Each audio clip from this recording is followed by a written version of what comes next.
الحمد لله رب العالمين والعاقبة للمتقين والصلاة والسلام على سيد الأنبياء والمرسلين وعلى آله وأصحابه أجمعين. ربي اشرح لي صدري ويسر لي أمري واحلل عقدة من لساني يفقهوا قولي. ربي زدني علما ربي زدني علما ربي زدني علما. اللهم افتح علينا حكمتك وانشر علينا رحمتك يا ذا الجلال والإكرام. سبحانك لا علم لنا إلا ما علمتنا إنك أنت عليم حكيم. نہایت ہی قابل احترام میری پیاری اور دینی بہنوں، السلام علیکم ورحمۃ اللہ وبرکاتہ۔ ایک بار پھر سے آپ کے سامنے پارہ نمبر 14 کے ساتھ سورج ہجر کے ساتھ حاضر ہوئی ہوں۔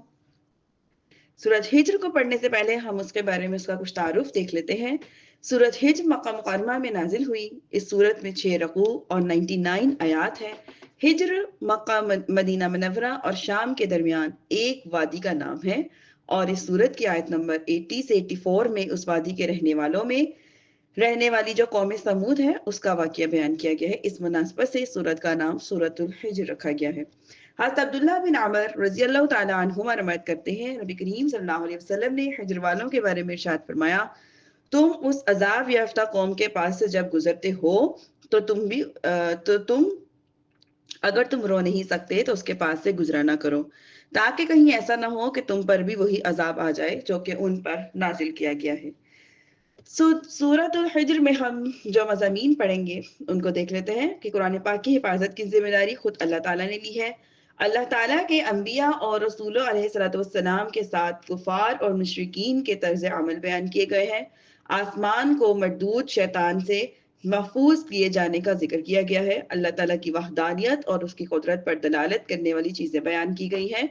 حضرت آدم علیہ الصلوۃ والسلام کی تخلیق، فرشتوں کے سجدہ کرنے، شیطان کے سجدہ نہ کر کے مردود ہونے اور شیطان کے مہلت طلب کرنے کا واقعہ بیان کیا گیا ہے۔ متقی لوگوں کی جو آخری سزا ہے، جو ان کی جزا ہے آخرت میں جو انہیں جزا دی جائے گی، اس کا بیان ہے۔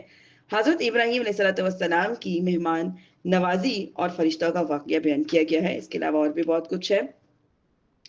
اس صورت کو شروع کرنے سے پہلے ہم اللہ رب العزت سے دعا کر لیتے ہیں کہ اللہ تعالیٰ ہم اس صورت کو میں جو بھی پڑھیں اللہ پاک اس پہ عمل کی توفیق عطا فرمائیں۔ بسم اللہ الرحمن الرحیم۔ الف لام را تلک آیات الکتابی و قرآن مبین۔ شروع اللہ کے نام سے جو نہایت مہربان رحم فرمانے والا ہے۔ الف لام را، آپ کو پتہ یہ حروف مقطعات ہیں، یہ کتاب اور روشن قرآن کی آیتیں ہیں۔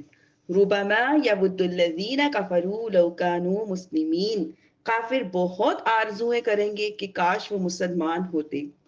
جب جہنم والے جہنم میں جمع ہوں گے اور اس کے ساتھ وہ مسلمان بھی ہوں گے جو مشیت الہی سے وہاں ہوں گے، تو کفار یعنی کہ مسلمانوں کو آد دلاتے ہوئے کہیں گے کہ تمہارے اسلام لانے کی وجہ سے بھی تمہیں عذاب دیا جا رہا ہے، تو تم بھی تو مسلمان ہو اور تم بھی جہنمی میں ہو۔ تو مسلمان کہیں گے ہمارے جو گناہ تھے جس کی وجہ سے ہماری گرفت ہوئی ہے، تو اپنے گناہوں کی وجہ سے ہماری جو ہے وہ گرفت ہوئی ہے۔ اللہ تعالیٰ ان کی باتیں سن کر حکم فرمائے گا، جو مسلمان جہنم میں ہیں انہیں جہنم سے نکال دو۔ جب مسلمانوں کو جہنم سے نکالا جا رہا ہوگا تو اس وقت کفار حسرت سے کہیں گے کہ اے کاش ہم بھی مسلمان ہوتے، اور جس طرح انہیں جہنم سے نکالا جا رہا ہے اس طرح ہمیں بھی جہنم سے نکال دیا جاتا۔ اس کے بعد رسول اللہ صلی اللہ علیہ وسلم یہ آیت کریمہ نازل فرمائی جو ہم پڑھ رہے ہیں کہ الف لام را، یہ کتاب روشن قرآن کی آیتیں ہیں، کافر بہت آرزویں کریں گے کہ وہ مسلمان ہوتے۔ قیامت کے دن کافر تو اپنے مسلمان ہونے کی آرزو اور نہ حسرت ہونے پر افسوس کریں گے، جبکہ نیک مسلمان کا حال یہ ہوگا کہ اگر بالفرض کوئی شخص پیدا ہوتے ہی عبادات میں ایسے مشغول ہو گیا ہو کہ کبھی کوئی کام نفس کے لیے کیا ہی نہ ہو اور اسی حال میں بوڑھا ہو کے مر جائے، اور وہ پھر بھی یہی کہے گا کہ کاش مجھے تھوڑا اور موقع مل جاتا تو میں اللہ تعالیٰ کی اور عبادت کر لیتا۔ گویا کہ مسلمان کو اس جب جزا دی جائے گی اس کے اعمال کا، جب اللہ پاک اس کو جزا عطا فرمائیں گے تو اس جزا کے بعد بھی اس کا دل کرے گا کہ اتنا زیادہ اجر تھا، اگر مجھے دنیا میں معلوم ہوتا تو میں ایک لمحہ بھی ضائع نہ کرتا۔ تو تاجدار رسالت صلی اللہ علیہ وسلم ارشاد فرماتے ہیں، اگر کوئی بندہ اپنی پیدائش کے دن سے اپنے چہرے کے بل گر جائے حتیٰ کہ اللہ عز و جل کی اطاعت میں بوڑھا ہو کر مرے، تو اس دن اس عبادت کو حقیر سمجھے گا اور تمنا کرے گا کہ دنیا میں لوٹایا جائے تاکہ وہ اجر و ثواب اور زیادہ اس کو ملے۔ لیکن کافر اور مسلمان کا یہاں پہ جو بیان ہے ان کی تمنا کرنے میں فرق ہے۔ کافر جو ہے وہ تمنا کریں گے کہ کاش ہم بھی مسلمان ہو جاتے، اور مسلمان جو ہے تمنا کریں گے تاکہ وہ اللہ تعالیٰ کا قرب اور زیادہ حاصل کر لیتے۔ آیت نمبر 3 دیکھیے، ذرہم یأکلوا ویتمتعوا ویلہمہم الامل فسوف یعلمون۔ تم چھوڑ دو انہیں کہ کھائیں اور مزے اڑائیں اور مزید انہیں غفلت میں ڈالے رکھیں تو جلد وہ جان جائیں گے کہ لمبی امیدوں میں گرفتار رہنا، دنیا کی لذت حاصل کرنے کی طلب میں ہر وقت غرق رہنا، مصروف رہنا، اور یہ جو ہے یہ ایماندار کی جو ہے شان نہیں ہے، مومنوں کی شان نہیں ہے کہ وہ ہر وقت دنیا کی لذتوں کو طلب کرنے میں مصروف رہے۔ لمبی امید کی جو حقیقت ہے وہ دو چیزیں ہیں، ایک کہ دنیا کی حرص اور اس پر اوندھے منہ گر جانا، اور دوسرا یہ کہ دنیا سے محبت کرنا اور آخرت سے اعراض کرنا۔ یعنی کہ دنیا کی محبت کا جنون اس قدر ہو کہ اس کو یاد ہی نہ ہو کہ میں نے کبھی مرنا بھی ہے یا میں نے کبھی آخرت کی تیاری بھی کرنی ہے۔ حضرت ابو ہریرہ رضی اللہ تعالیٰ عنہما سے روایت ہے، فرماتے ہیں رسول اللہ صلی اللہ علیہ وسلم نے ارشاد فرمایا، بڑے بوڑھے کا دل بھی دو باتوں کی وجہ سے جوان ہو جاتا ہے، ایک جب اس کے دل میں دنیا کی محبت ہوتی ہے، دوسری جب وہ امیدوں کی درازی کرتا ہے۔ تو اس کے ساتھ جو بوڑھا بھی ہو جائے انسان تو بھی وہ جوان ہو جاتا ہے۔ آیت 4 دیکھیے، وَمَا أَهْلَكْنَا مِن قَرْيَةٍ إِلَّا وَلَهَا كِتَابٌ مَعْلُومٌ مَا تَسْبِقُ مِنْ أُمَّةٍ أَجَلَهَا وَمَا يَسْتَأْخِرُونَ، اور ہم نے جو بستی ہلاک کی اس کے لیے ایک مقرر مدت لکھی ہوئی ہے، کوئی اگر وہ اپنی مدت سے نہ آگے جائے گا نہ پیچھے جائے گا۔ یعنی کہ جس گروہ کی ہلاکت کا اللہ پاک نے جو وقت معین کر دیا ہے اس وقت سے نہ وہ ایک لمحہ پہلے ہلاک ہو سکتا ہے نہ ہی ایک لمحہ بعد میں ہلاک ہو سکتا ہے، بالکل عین اسی وقت اس کی ہلاکت کا جو وقت ہے اسی وقت ہوگا۔ آیت 6 دیکھیے، اور کافروں نے فرمایا، اے وہ شخص جس پر قرآن نازل کیا گیا ہے، بے شک تم مجنون ہو، اگر تم سچے ہو تو ہمارے پاس فرشتے کیوں نہیں لاتے؟ مکہ کے مشرکین تاجدار رسالت صلی اللہ علیہ وسلم کا مذاق اڑایا کرتے تھے، آپ صلی اللہ علیہ وسلم کی طرف جنون کی نسبت کرتے تھے۔ اس کی ایک وجہ یہ تھی کہ عموماً لوگ جب بھی کسی سے کوئی عجیب و غریب کلام سنتے تو ان کی عقل میں نہ تھا اور وہ جو تھے وہ مجنون کہنے کے قائل ہو جاتے۔ یہی حال مکہ کے مشرکین کا بھی تھا، کیونکہ جب وہ سرکار دو عالم صلی اللہ علیہ وسلم نے ان کے سامنے اللہ عز و جل کی وحدانیت، اپنی رسالت، قرآن کی حقانیت اور قیامت کے وقوع کی جب خبریں دیں کہ قیامت جو ہے وہ اس طرح سے آئے گی، تو ان کے لیے نہایت ہی تعجب انگیز بات تھی۔ نبی کریم صلی اللہ علیہ وسلم کے بارے میں یہ تعجب کہ ایک انسان رسول کیسے ہو سکتا ہے، قیامت کے بارے میں گلی سڑی ہڈیاں کیسے دوبارہ ہو سکتی ہے، کیونکہ آپ کو پتا ہے کہ ایک ایک قبر سے 70 مردے اٹھائے جائیں گے، ہر ایک کی ہڈیاں ہوں گی، پتہ نہیں کیا حال، کب سے دنیا بنی ہے، ہزاروں کروڑوں اربوں لوگ دنیا سے جو ہیں وہ چلے گئے ہیں، اور اس کے بعد بھی کئیوں نے جانا ہے، کئی آ رہے ہیں، کئی جا رہے ہیں۔ تو ایک ایک کو ہڈیوں کو جوڑ کے دوبارہ زندہ کرنا، اور اسی طرح توحید اور قرآن کے بارے میں ان کے شبہات تھے، لیکن یہ شبہات جو تھے یہ بطور مذاق کرنے کے تھے، مذاق اڑاتے تھے۔ لیکن ہمارا تو الحمدللہ یقین ہے کہ اللہ ہمارے رب، ہمارا اللہ جو ہر چیز پر قادر ہے۔ انجان لوگوں کو حضور پر نور صلی اللہ علیہ وسلم سے دور کرنے کے لیے ان کی ایک پلاننگ تھی، ایک پروپیگنڈا تھا کہ اس طرح کی باتیں اگر ہم کریں گے، شبہات میں ڈالیں گے، تو لوگ نبی کریم صلی اللہ علیہ وسلم پر ایمان نہیں لائیں گے۔ اللہ تعالیٰ کی پیارے رسولوں صلی اللہ علیہ وسلم کی طرف کفار کا جنون کی نسبت کرنا یہ کوئی نئی بات نہیں تھی، کیونکہ پچھلے جتنے بھی انبیاء علیہ السلام تشریف لائے تھے، ہر ایک کی قوم ان کے ساتھ یہی سلوک کرتی تھی، انہی لفظوں سے انہیں یاد کیا کرتی تھی اور انہی لفظوں سے انہیں پکارا کرتی تھی۔ جیسے کہ یہ جو حضرت موسیٰ علیہ السلام کے زمانے میں فرعون نے کیا کہا تھا کہ فرعون نے کہا، بے شک تمہارا یہ رسول جو تمہاری طرف بھیجا گیا ہے ضرور دیوانہ ہے۔ سورۃ شعراء میں ہم پڑھیں گے۔ ایسے ہی حضرت نوح علیہ السلام کی قوم کے بارے میں ان کی قوم نے کہا، اس سے پہلے نوح کی قوم نے جھٹلایا تو انہوں نے ہمارے بندے کو جھوٹا کہا اور کہنے لگی یہ پاگل ہے، اور نوح کو جھڑکا دیا کہ ڈانٹنے لگے۔ یہ ہم انشاءاللہ سورۃ قمر میں پڑھیں گے۔ پھر سورۃ ذاریات میں کیا ہے کہ نبی کریم صلی اللہ علیہ وسلم سے پہلے جتنے بھی انبیاء کرام تشریف لے کر آئے تھے ان سب کو ان کی قوموں نے جادوگر یا دیوانہ کہا۔ اللہ پاک ارشاد فرماتے ہیں، یوں ہی جب ان سے پہلے لوگوں کے پاس کوئی رسول تشریف لایا اور یوں ہی بولے کہ یہ جادوگر ہے یا کوئی دیوانہ ہے. ما ننزل الملائکۃ الا بالحق وما كانوا اذا منظرین. ہم فرشتوں کو حق فیصلے کے ساتھ ہی اتارتے ہیں کہ جب وہ اترتے ہیں تو لوگوں کو مہلت نہیں دیتے. بے شک ہم نے اس قرآن کو نازل کیا ہے، ہاں، اور بے شک ہم خود اس کی حفاظت کرنے والے ہیں. یہ خوبصورت آیت ہے، آیت نمبر 9 سورۃ الحجر کی. انا نحن نزلنا الذکر وانا له لحافظون، کہ اللہ نے قرآن کو اتارا ہے اور اللہ ہی قرآن کی حفاظت کرنے والا ہے. تمام جن اور انس اور ساری مخلوقات کو ملا کر بھی یہ طاقت نہیں رکھتی کہ وہ قرآن پاک کی ویسے کسی ایک بھی حرف میں سے کوئی کمی پیشی کر سکے یا پھر ان کی تبدیلی کر سکے. کیوں؟ کیونکہ اللہ تعالیٰ نے قرآن کریم کی حفاظت کا ذمہ اپنے ذمے میں لیا ہے، اس کا وعدہ کیا ہے اللہ پاک نے. لیکن یہ خصوصیت صرف اور صرف قرآن شریف کو ہی حاصل ہے، اس کے علاوہ دوسری کسی بھی کتاب کو یہ سہولت، یہ والی خصوصیت جو تھی میسر نہیں تھی.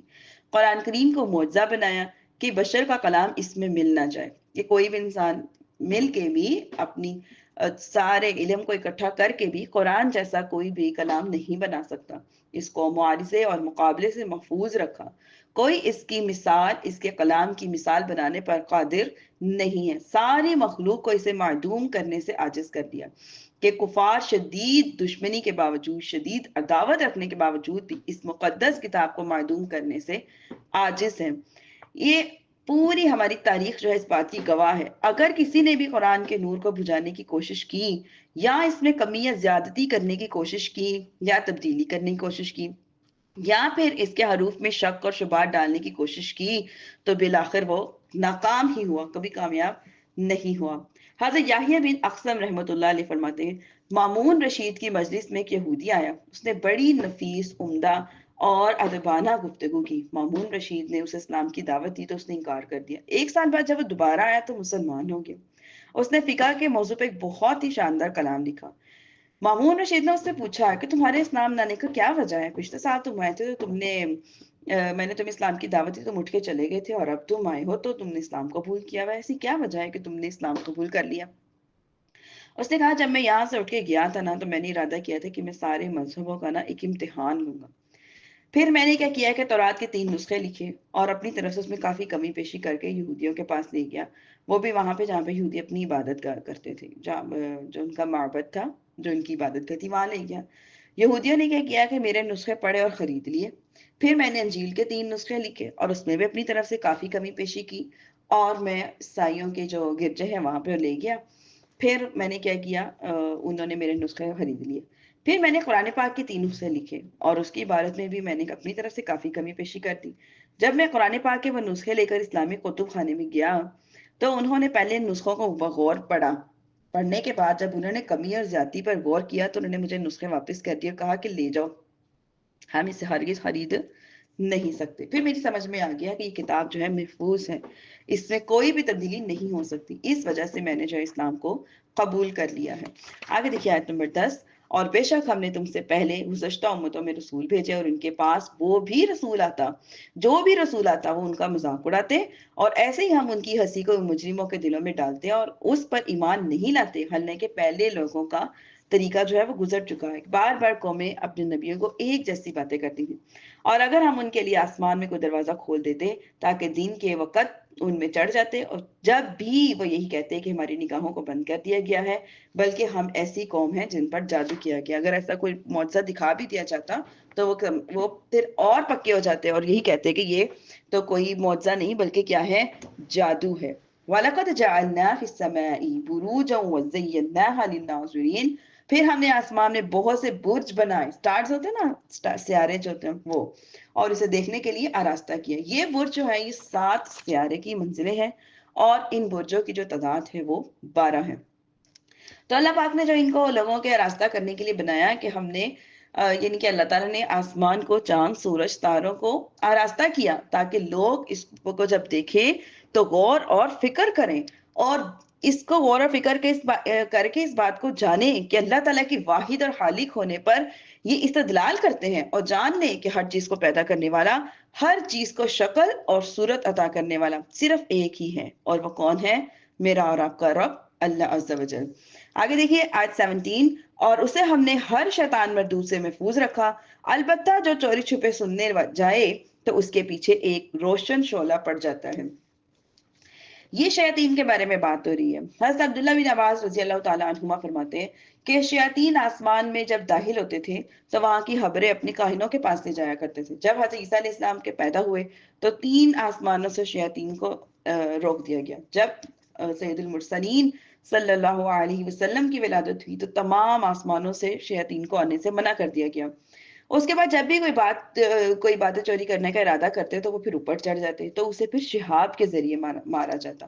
اب شہاب کیا ہے؟ شہاب اس ستارے کو کہتے ہیں جو شعلے کی طرح روشن ہوتا ہے اور فرشتے اس سے شیاطین کو مارتے ہیں۔ شیاطین نے جب یہ صورتحال دیکھی اس نے کہا کہ یہ کیا چکر ہے، کہ ابلیس کے سامنے انہوں نے ساری بات بیان کی تو انہوں نے کہا کہ ضرور کوئی نئی بات ہے جس کی وجہ سے کہ شیطان جب اوپر چوری چھپے باتیں سننے آتے ہیں تو انہیں شہاب کے ساتھ مارا جاتا ہے۔ پھر ابلیس نے شیطانوں کو معلومات کرنے کے لیے بھیجا اور کہا کہ جاؤ اور دیکھو ذرا جا کے کہ کیا وجہ ہے۔ جب پھر شیطانوں نے ایک دن دیکھا کہ نبی کریم صلی اللہ علیہ وسلم قرآن مجید کی تلاوت فرما رہے ہیں، وہ دیکھ کر بول اٹھے، ہو یہ ہے خدا کی قسم، یہ ہے وہ نئی بات جس کی وجہ سے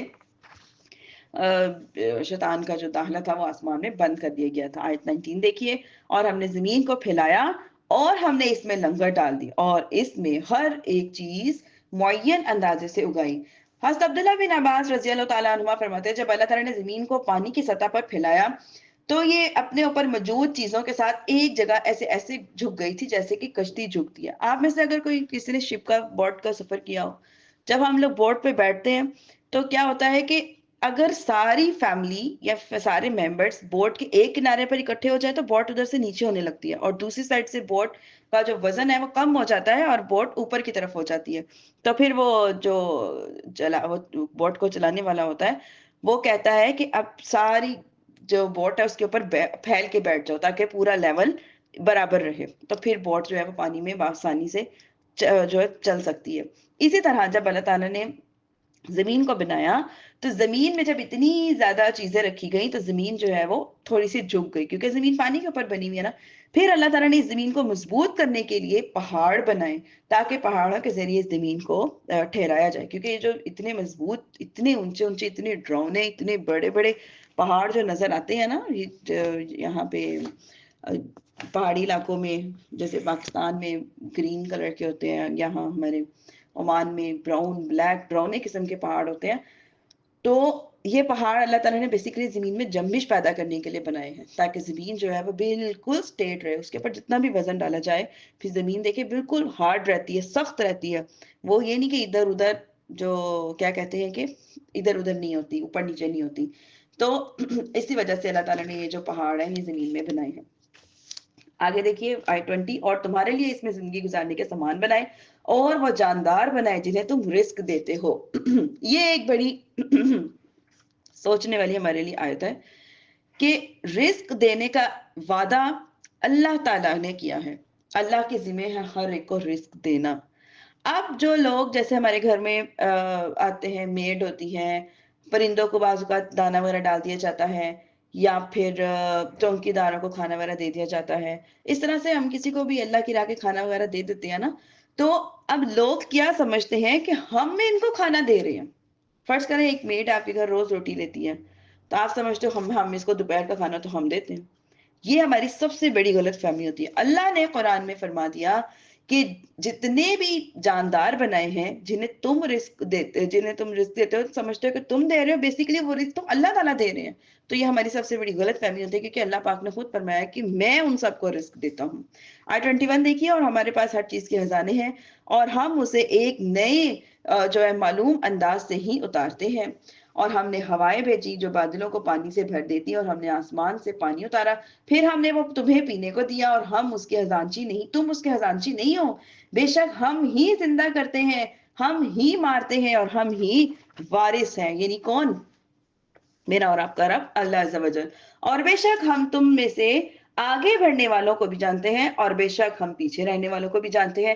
یہ جو آیت ہے نا، عبداللہ بن عباس رضی اللہ تعالیٰ عنہما سے مروی ہے کہ نبی کریم صلی اللہ علیہ وسلم نے فرمایا کہ نبی کریم صلی اللہ علیہ وسلم نے ایک مرتبہ جماعت کے ساتھ نماز پڑھنے والوں میں جو پہلی صف ہوتی ہے نا، صف اول، اس کے فضائل بیان فرما دیے۔ صحابہ کرام رضوان اللہ علیہ اجمعین کو جب پتہ چلا کہ صف اول کی اتنے فضائل ہیں تو ان کی کوشش ہونے لگی کہ ہم سب سے پہلے صف اول میں پہنچ جائیں۔ اب جو صحابہ کرام کے گھر نزدیک ہوتے تھے وہ تو ٹائم پہ پہنچ جاتے تھے، لیکن جن کے گھر دور ہوتے تھے انہیں پھر مسجد میں آنے میں تھوڑی تاخیر ہو جاتی تھی۔ بالآخر انہوں نے سوچا کہ ہم اپنے گھروں کو بیچ دیتے ہیں اور بیچ کے مسجد کے پاس گھر لے لیتے ہیں۔ ویسے جو ہے ہمارے لیے کیسا سبق ہے، کتنی ان کی محبت تھی کہ وہ اپنے گھروں تک کو بیچنے کے لیے تیار ہو گئے کہ ہمیں اتنی فضیلت ہے اول صف میں نماز پڑھنے کی، تو کیوں نہ ہم اپنے گھر مسجد کے پاس لے لیں تاکہ ہم بھی اس فضیلت میں شامل ہو جائے۔ کتنا ان کو ایک شوق تھا، ایک جنون تھا کہ وہ جتنے بھی فضائل ہیں ان سب کو اپنے نام اعمال میں سمیٹنے کی کس قدر کوشش کیا کرتے تھے۔ بہرحال جب اللہ تعالیٰ جب یہ بات انہوں نے پکا ارادہ کر لیا تو اس موقع پہ اللہ پاک نے یہ آیت کریمہ نازل فرمائی اور انہیں تسلی دی گئی کہ ثواب جو ہے وہ نیتوں پر ہے۔ اللہ تعالیٰ اگلوں کو بھی جانتا ہے اور عذر کی وجہ سے جو پیچھے رہ جاتے ہیں ان کو بھی جانتا ہے، تو اللہ تعالیٰ جو ہے وہ نیتوں سے خبردار ہے، اللہ تعالیٰ پہ کوئی بھی بات چھپی ہوئی نہیں ہے۔ تو صحابہ کرام رضوان اللہ اجمعین اللہ تعالیٰ کی عبادت کا اتنا جذبہ اور شوق رکھتے تھے کہ اس کی خاطر اپنے مکانوں کو بھی بیچنے کے لیے وہ تیار ہو گئے۔ ابو ہریرہ رضی اللہ عنہ سے روایت ہے، رسول اللہ صلی اللہ علیہ وسلم نے ارشاد فرمایا، اگر لوگوں کو معلوم ہو جائے کہ اذان دینے اور پہلی صف میں بیٹھنے کا کتنا اجر ہے تو انہیں قرآن اندازی کرنے کے سوا ان کاموں کا موقع نہ ملے تو وہ ضرور قرآن اندازی کریں۔ کہ اب دیکھیں اب پہلی صف کتنی ہوگی، کتنے کو نمازی پہلی صف میں آ سکتے ہیں، ظاہری بات ہے کتنی بھی بڑی مسجد ہو بالآخر اس کا اینڈ ہوتا ہی ہوتا ہے، تو پہلی صف میں ہی سارے سما نہیں سکتے۔ اسی وجہ سے اللہ نے فرمایا میں دلوں کو جانتا ہوں، میں نیتوں کو جانتا ہوں۔ کوئی انسان بہت سٹرگل کر رہا ہے، کوشش کر رہا ہے، چاہ کے بھی پہلی صف میں نہیں پہنچ پاتا، تو اگر وہ دوسری میں کھڑا ہو جائے اور اللہ تعالیٰ اس کی نیتوں کی وجہ سے اس کے ثواب میں کمی نہیں کرتے۔ اور بعض لوگ ایسے ہوتے ہیں کہتے ہیں اچھا ابھی تو 5 منٹ ٹائم 2 منٹ ٹائم بھی اٹھ کے جاتے ہیں، جو تیسری چوتھی پانچویں صف میں بھی جگہ مل جائے گی تو جماعت تو مل گئی ہے نا۔ تو یہ والا معاملہ ہے کہ عذر کی وجہ سے جو لوگ پیچھے رہ جاتے ہیں اللہ تعالیٰ ان کو بھی جانتے ہیں۔ عائشہ صدیقہ رضی اللہ عنہ سے روایت ہے، رسول اکرم صلی اللہ علیہ وسلم نے ارشاد فرمایا، ہمیشہ صف اول میں لوگ پیچھے ہوتے ہیں، ہوتے رہیں گے یہاں تک کہ اللہ تعالیٰ انہیں اپنی رحمت سے مؤخر کر کے نار میں داخل کر دیں گے۔ نار مطلب آگ میں داخل کر دیں گے۔ آگے یہاں پہ حسن بصری رحمۃ اللہ علیہ فرماتے ہیں کہ المستقدمین سے مراد وہ لوگ ہیں جو نیکی اور بھلائی کے کاموں میں سبقت لے جاتے ہیں، اور مستاخرین سے مراد وہ لوگ ہیں جو ان کاموں میں سستی کر کے پیچھے رہ جاتے ہیں۔ تو دین کے معاملے میں کبھی بھی پیچھے نہیں رہنا چاہیے۔ میں نے آپ کو پہلے بھی بتایا کتنی بھی نیکی آپ ہو، چھوٹی سے چھوٹی بھی ہو تو اس کو کبھی چھوٹی نہ سمجھے، نیکی کو کبھی بھی حقیر نہ جانے، کیونکہ ہمیں نہیں پتا ہوتا کہ ایک روز قیامت ہمیں کتنی نیکیوں کی ضرورت پڑنی ہے، ایون کہ انسان ایک ایک نیکی کے لیے بھی ترسے گا۔ اس وجہ سے چھوٹی نیکیاں کرنے کا زیادہ سے زیادہ موقع ملے تو ویل اینڈ گڈ ہے، اس لیے ہمیشہ نیکی میں پہل کرنی چاہیے، کبھی بھی پیچھے نہیں رہنا چاہیے۔ وَإِنَّ رَبَّكَ هُوَ يَحْشُرُهُمْ إِنَّهُ حَكِيمٌ عَلِيمٌ، اور بے شک تمہارا رب ہی انہیں اٹھائے گا، بے شک وہی علم والا بھی ہے اور حکمت والا بھی۔ اور بے شک اپنے انسان کو خشک بجھتی ہوئی مٹی سے بنایا ہے، ہاں جو ایسے سیاہ گاڑے کی تھی جس سے بدبو آتی تھی۔ جب اللہ تعالیٰ نے آدم علیہ السلام کو پیدا کرنے کا ارادہ فرمایا تو زمین میں ایک مشت جو ہاک لی، پھر اس مٹی کو پانی سے تر کیا یہاں تک کہ وہ ایک سیاہ گاڑا ہو گئی، پھر اس میں سے ایک بدبو سی آنے لگ گئی۔ جب اس کا رنگ بالکل سیاہ ہو گیا اور اس کی جو بدبو تھی وہ مٹی سے بدبو والی جو مٹی تھی وہ انسان کی صورت بنائی۔ جب وہ سو کر بالکل خشک ہو گئی اور تو جس وقت ہوا اس میں سے گزرتی تو وہ بجتی تھی، یعنی کہ جب دیوار ہم بناتے ہیں جب اس کو چیک کرنا ہوتا ہے کہ یہ بالکل سخت ہو گئی ہے کہ نہیں ہو گئی تو تھوڑا سا مارتے ہیں نا، ہاتھ مارا، چابی ماری ہے، کوئی بھی چیز مار کے دیکھتے ہیں کہ اب اس میں سے صحیح کڑک جیسی آواز آ رہی ہے کہ نہیں آ رہی۔ اگر وہ ہارڈ ہو جاتی ہے پھر اس میں سے ویسی آواز آتی ہے کہ وہ بجنے لگ جاتی ہے، تو وہ مٹی ایسے بجتی لگی کہ اس میں آواز پیدا ہو گئی۔ جب زمین کی تپش سے وہ پختہ ہو گئی تو اس میں پھر روح پھونکی گئی اور انسان کو بنایا گیا۔ اب دیکھیں یہ ہے ہماری حقیقت، ہم سب انسانوں کی حقیقت ہے، ہمارا سٹارٹ بھی مٹی سے، ہمارا اینڈ بھی مٹی سے۔ اب ایک انسان کو پتا چلے کہ میری حقیقت یہ ہے کہ میں سیاہ گاڑے سے بدبو والی مٹی سے بنایا گیا ہوں، سب انسانوں کی ایک حقیقت ہے نا۔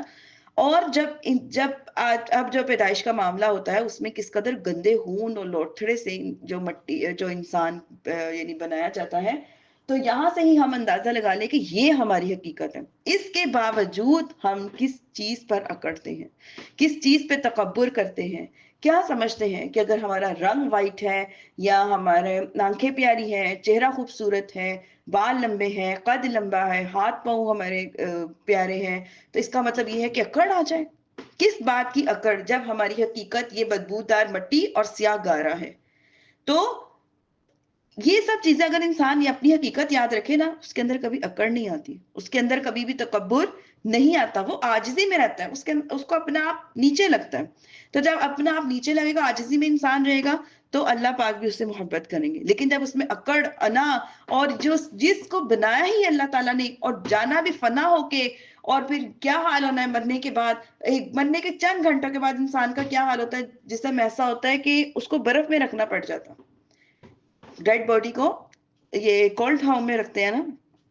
تو یہ ہے ہماری حقیقت, اور ہم ذرا ذرا سی چیز پہ اتراتے ہیں, ذرا ذرا سی چیز پہ اترانا شروع کر دیتے ہیں.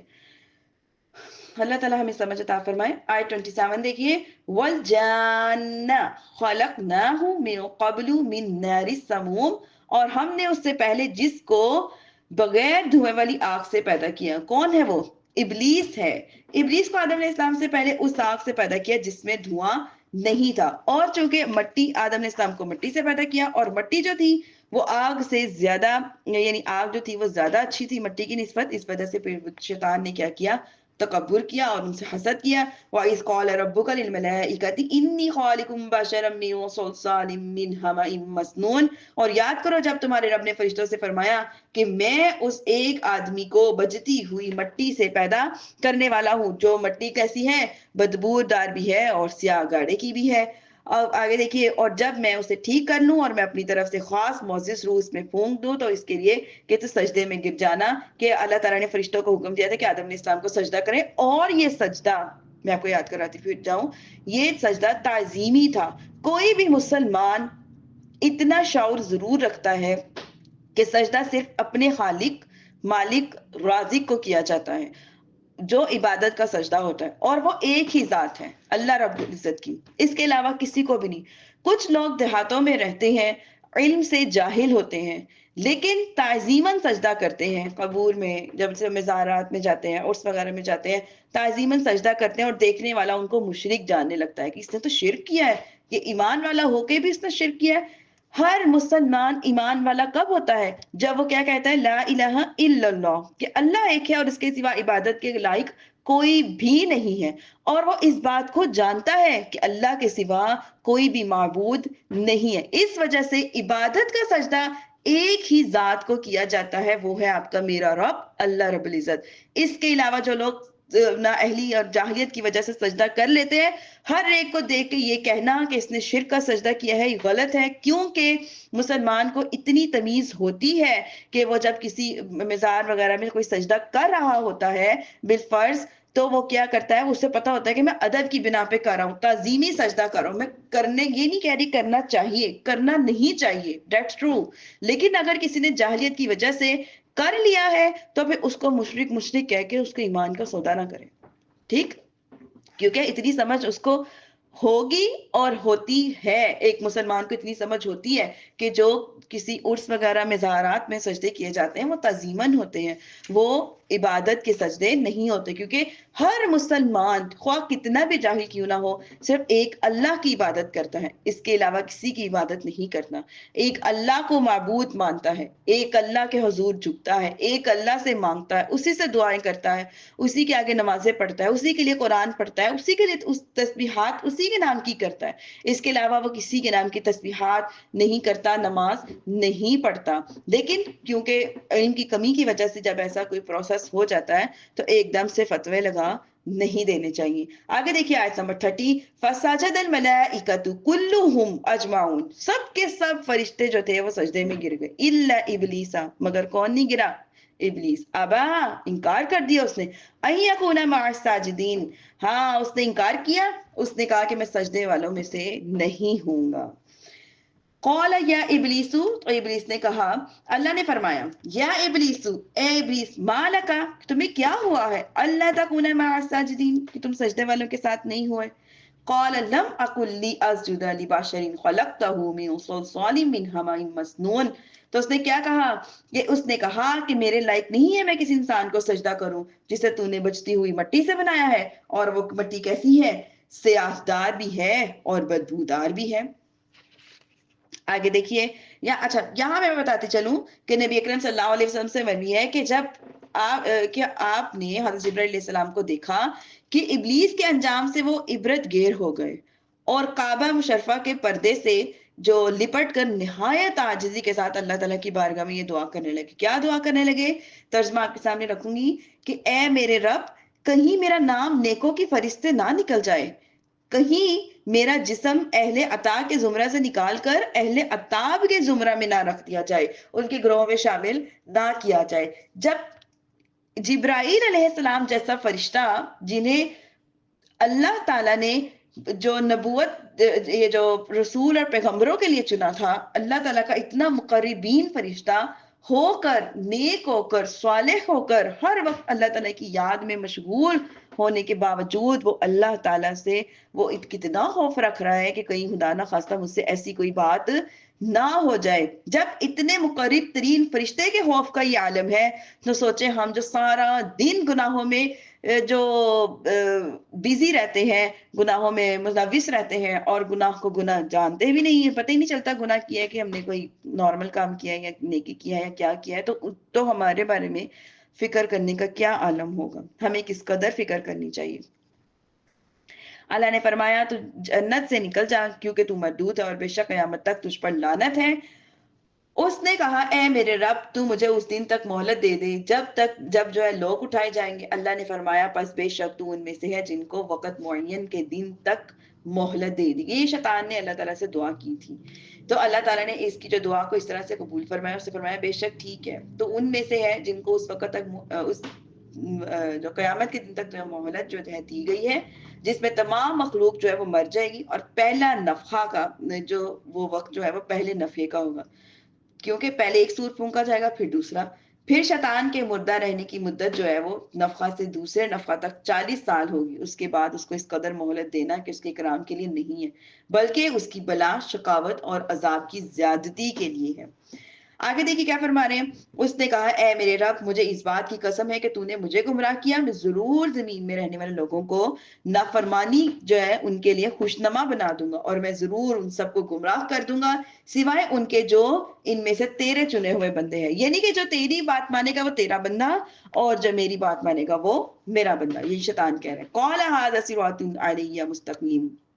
اللہ نے فرمایا ٹھیک ہے یہ میری طرف آنے والا سیدھا راستہ ہے. ان عبادی لیس لک علیہم سلطان الا من اتبعک من الغاوین. بے شک میرے بندے پر تیرا کچھ قابو نہیں سوائے ان گمراہوں کے جو تیرے پیچھے چلیں، اور بے شک جہنم جو ہے وہ کیا ہے ان کا وعدہ ہے. امام فخر الدین رازی رحمۃ اللہ علیہ فرماتے ہیں اس آیت کا مطلب یہ ہے کہ اخلاص مجھ تک پہنچنے کا سیدھا راستہ ہے. جو انسان چھوٹی سی بھی ایک نیکی کر لینا لیکن اس کا جو نیت کیا ہو، اخلاص ہو، اللہ تعالیٰ اس کو جنت کے راستے تک پہنچا ہی دیتے ہیں. لہا سبعۃ ابواب. ہاں اس کی کتنے دروازے ہیں؟ 7.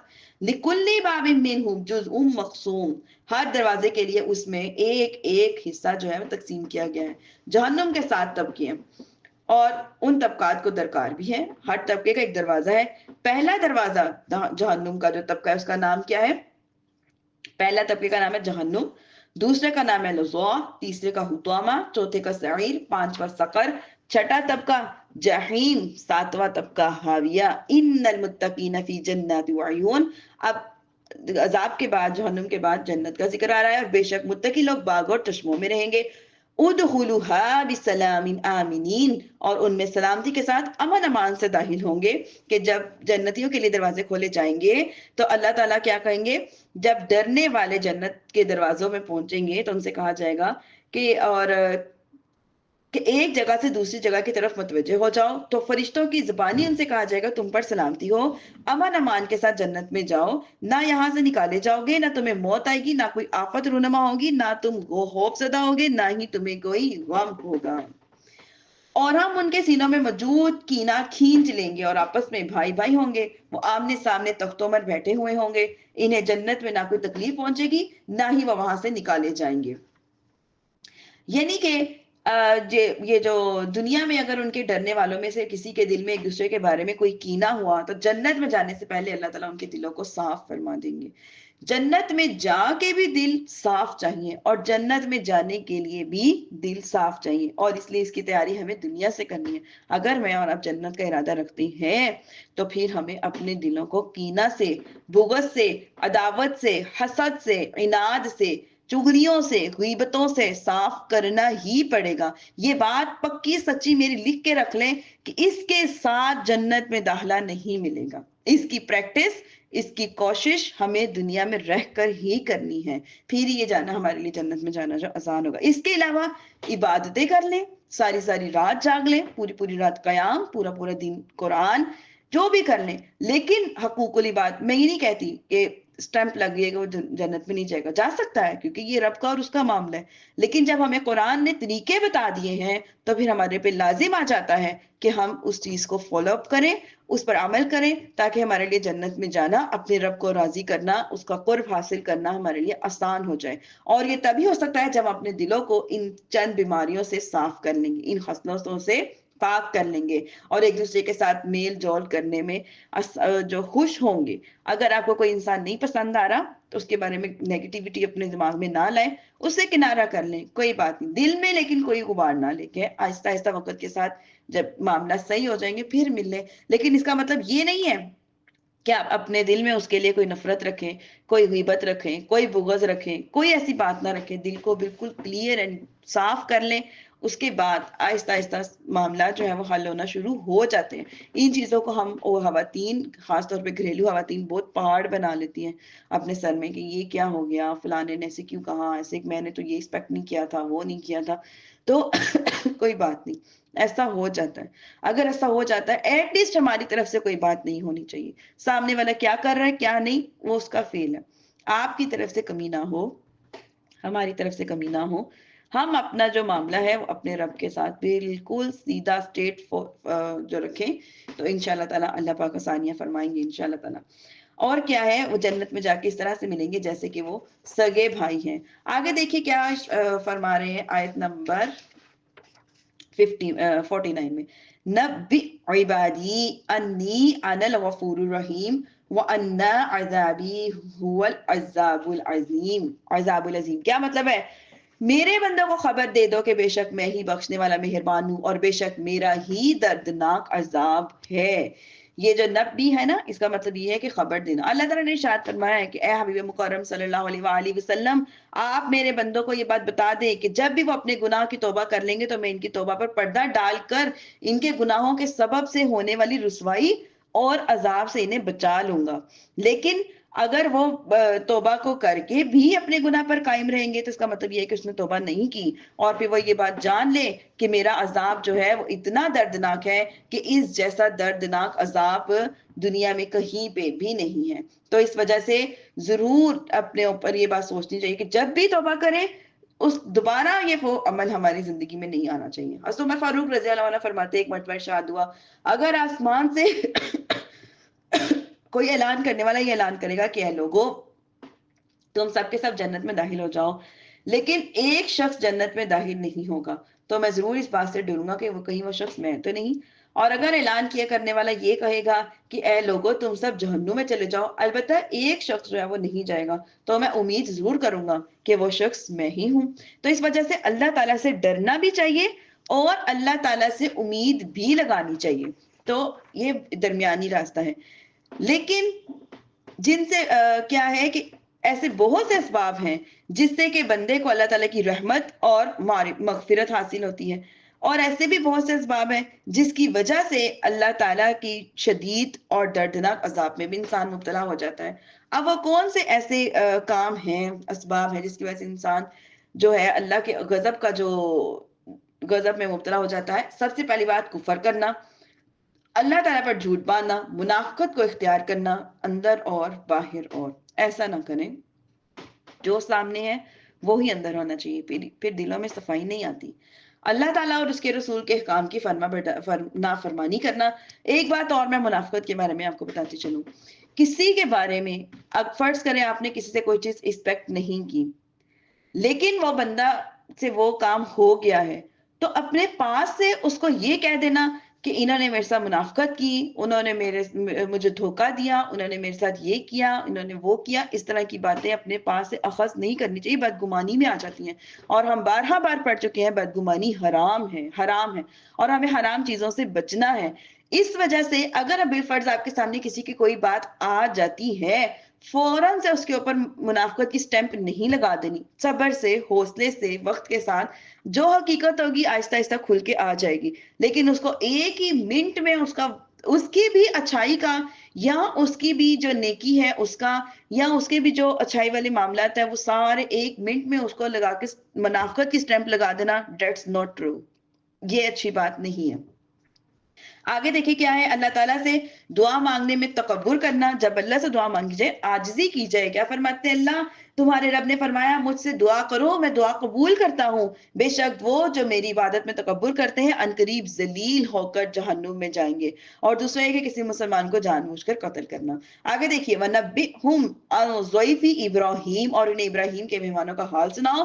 اِذْ دَخَلُوا عَلَيْهِ فَقَالُوا سَلَامًا قَالَ إِنَّا مِنْكُمْ وَاجِلُونَ. واجلون کیا ہے؟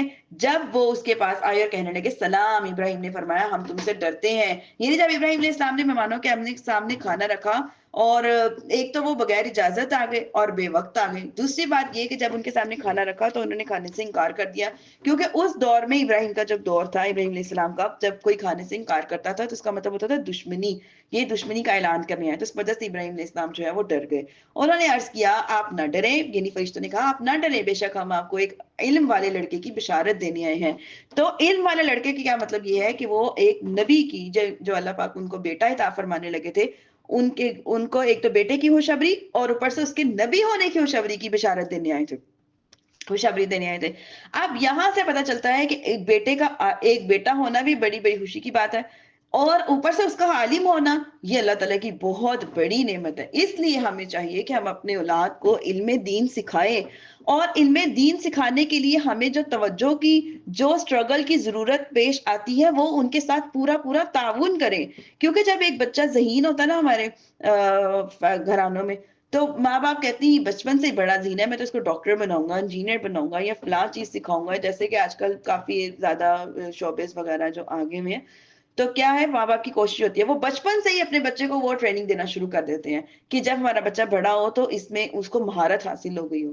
اسی طرح جب بچہ ماں باپ اپنے بچے کو عالم یا مفتی یا کوئی بھی علم دین سکھانا چاہتے ہیں تو اس کے ساتھ بھی پراپر اس کا ساتھ دیں، اس پر توجہ دیں. نہ کہ وہ ایسا کریں کہ علم دین کون سا مشکل ہے، لیکن علم دین بھی حاصل کرنا ایک بہت بڑی مہارت کی بات ہے. کوئی یہ نہیں ہے کہ اللہ پاک کسی کو بھی قبول فرما لیتے ہیں، اللہ پاک اپنے چنے ہوئے بندوں کو اس کے لیے قبول فرماتے ہیں. یہ ایک بہت ہی خوبصورت گلدستے کی مانند لوگ ہوتے ہیں، کیونکہ جیسے کہ ایک گلدستہ بنانے کے لیے باغوں میں سے ہر طرح کا پھول نہیں لگایا جاتا، بہت خوبصورت پھول لگائے جاتے ہیں. ایسے ہی اللہ تعالیٰ اپنے بندوں میں سے اپنے پسند کے بندوں کو اپنے دین کے لیے چن لیتے ہیں. جب وہ چن لیتے ہیں تو ماں باپ کے لیے بھی چاہیے کہ وہ ان پر اسی طرح کی توجہ دے تاکہ وہ ایک عظیم عالم بن سکے، باعمل عالم بن سکے. اور جب وہ عالم بنے، جب وہ لوگوں کو تبلیغ کرے تو واقعی اس کے اندر سے جو بھی اس کی صلاحیتیں ہیں وہ نظر آنی چاہیے.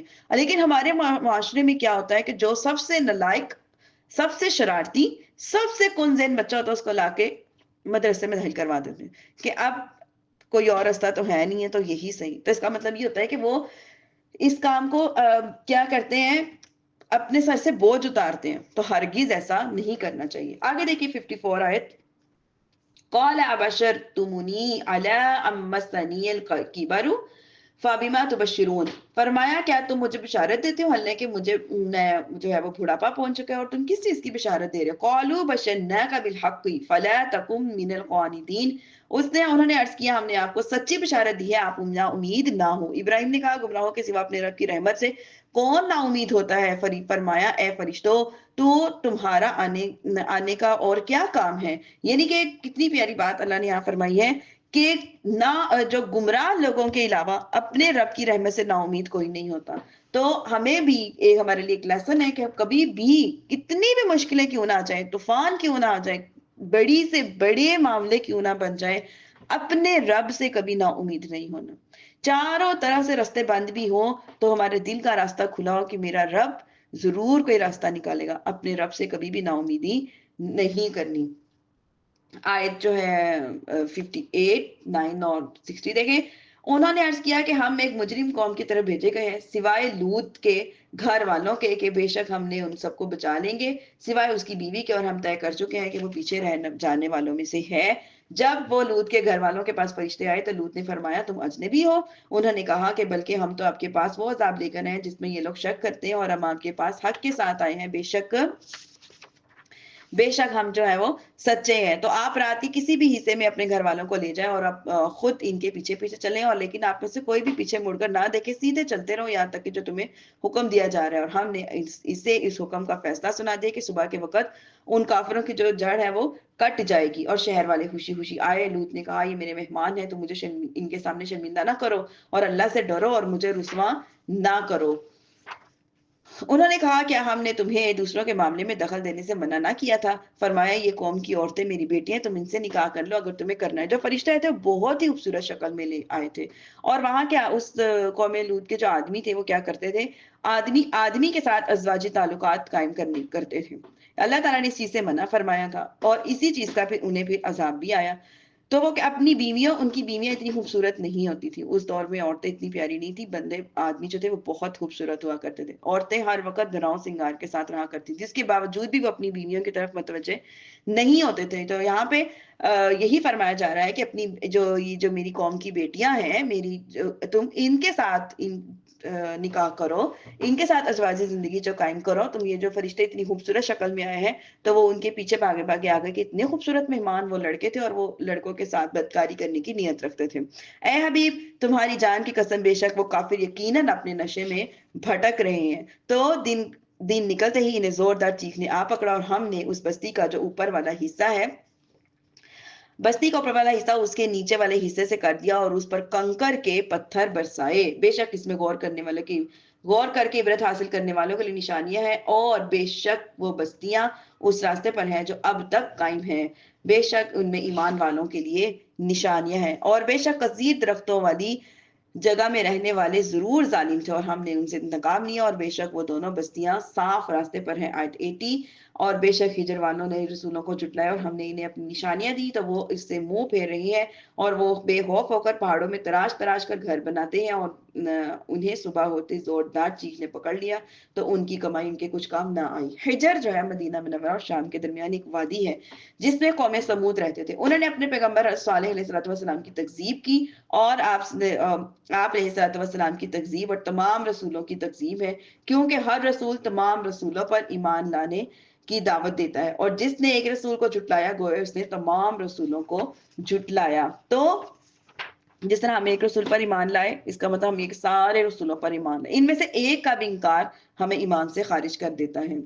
آگے جو فرمایا ہم نے انہیں اپنی نشانیاں دی. ہم نے قوم سمود کو اپنی یہ نشانیاں دی کہ پتھر سے اونٹنی پیدا کی اور بہت سے عجائبات پر مشتمل تھی. مثلا اس کا جسم بڑا تھا، پیدا ہوتے ہی بچے کو جننا تھا، کثرت سے دودھ دیتی تھی، پوری قوم سمود کو وہ دودھ کافی ہو جاتا. یہ سب حضرت صالح علیہ السلام کے معجزات اور قوم سمود کے لیے ہماری نشانیاں تھی، اور وہ ان نشانیوں سے بھی اعراض کرتے تھے اور ایمان کو نہیں لاتے تھے.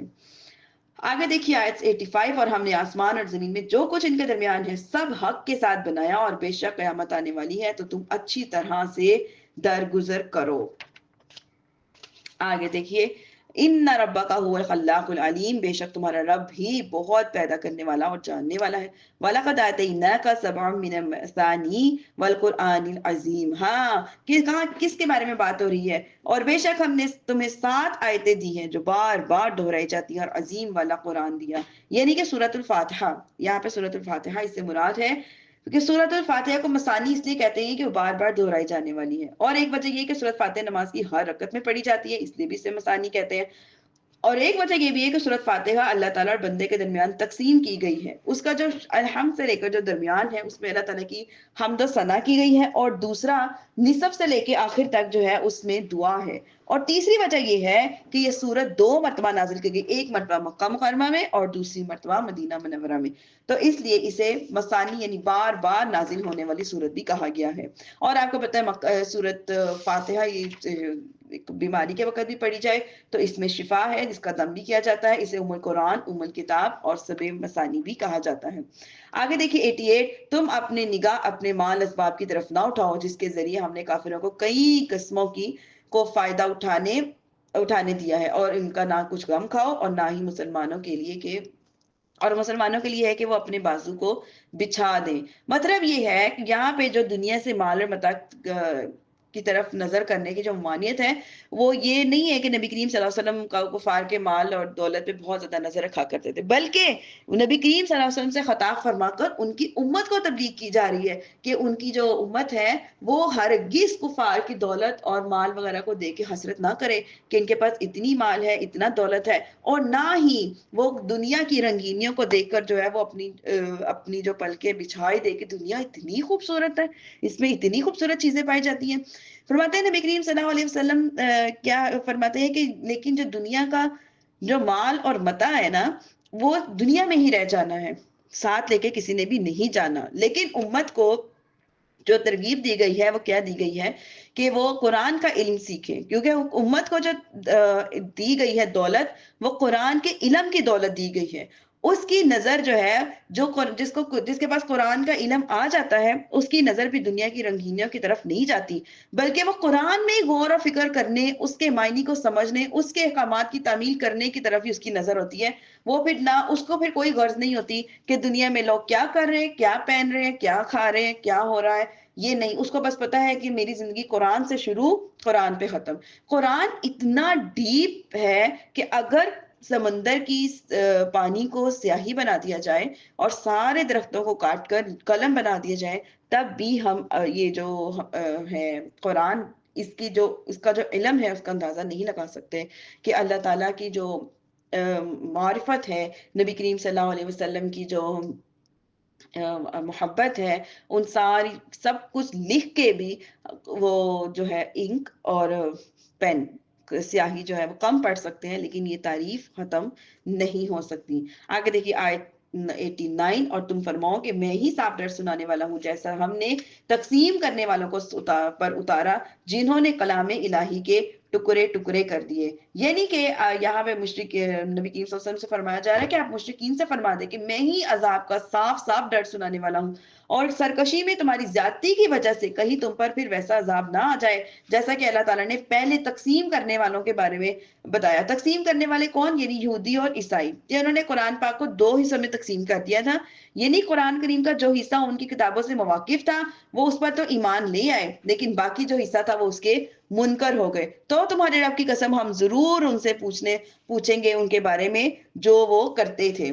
اور آگے کیا ہے؟ فَاصْدَعْ بِمَا تُؤْمَرُ وَأَعْرِضْ عَنِ الْمُشْرِكِينَ، پس وہ اعلانیہ کہہ دو جس کا آپ کو حکم دیا جا رہا ہے، اور مشرکوں سے منہ پھیر لو. یعنی جتنی دعوت کا آپ کو حکم دیا جا رہا ہے بس اتنی کریں، آگے وہ بات مانے یا نہ مانے وہ اللہ اور ان کا معاملہ ہے. اور بے شک ان ہنسنے والوں کے مقابلے میں ہم تمہیں کافی ہوں گے جو اللہ کے ساتھ دوسرا معبود ٹھہراتے ہیں، اور عنقریب وہ یہ بات کو جان لیں گے. اور بے شک ہمیں معلوم ہے کہ ان کی باتوں سے آپ کا دل تنگ ہو رہا ہے، پریشان ہو رہے ہیں. آپ اپنے رب کی حمد کے ساتھ اس کی پاکی بیان کرو، سجدہ کرنے والوں میں ہو جاؤ، ان کے بارے میں فکر نہ کرو.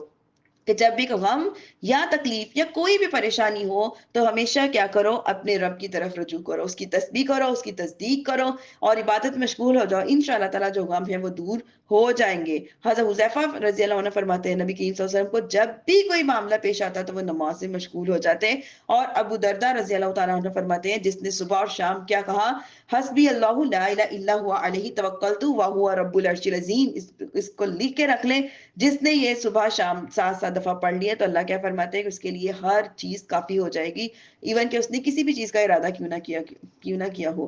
وَاعْبُدْ رَبَّكَ حَتَّى يَأْتِيَكَ الْيَقِينُ آیت 99، اور اپنے رب کی عبادت کرتے رہو حتیٰ کہ موت آ جائے۔ خواہ بندہ کتنا ہی بڑا ولی کیوں نہ بن جائے لیکن وہ عبادت سے بے نیاز نہیں ہو سکتا۔ کتنے بڑے ہمارے نبی کریم صلی اللہ علیہ وسلم کا درجہ تھا، انبیاء اکرام کے درجات تھے، ہر چیز ہے بھی ابھی تک، لیکن اس کے باوجود بھی وہ کبھی بھی عبادت سے غافل نہیں ہوئے۔ جب ان کو جنتوں کی بشارتیں دے دی گئی، نبوتیں مل گئی، اس کے باوجود وہ اتنی عبادت کرتے تھے، تو ہم عام لوگوں کو کتنی عبادت کرنی چاہیے۔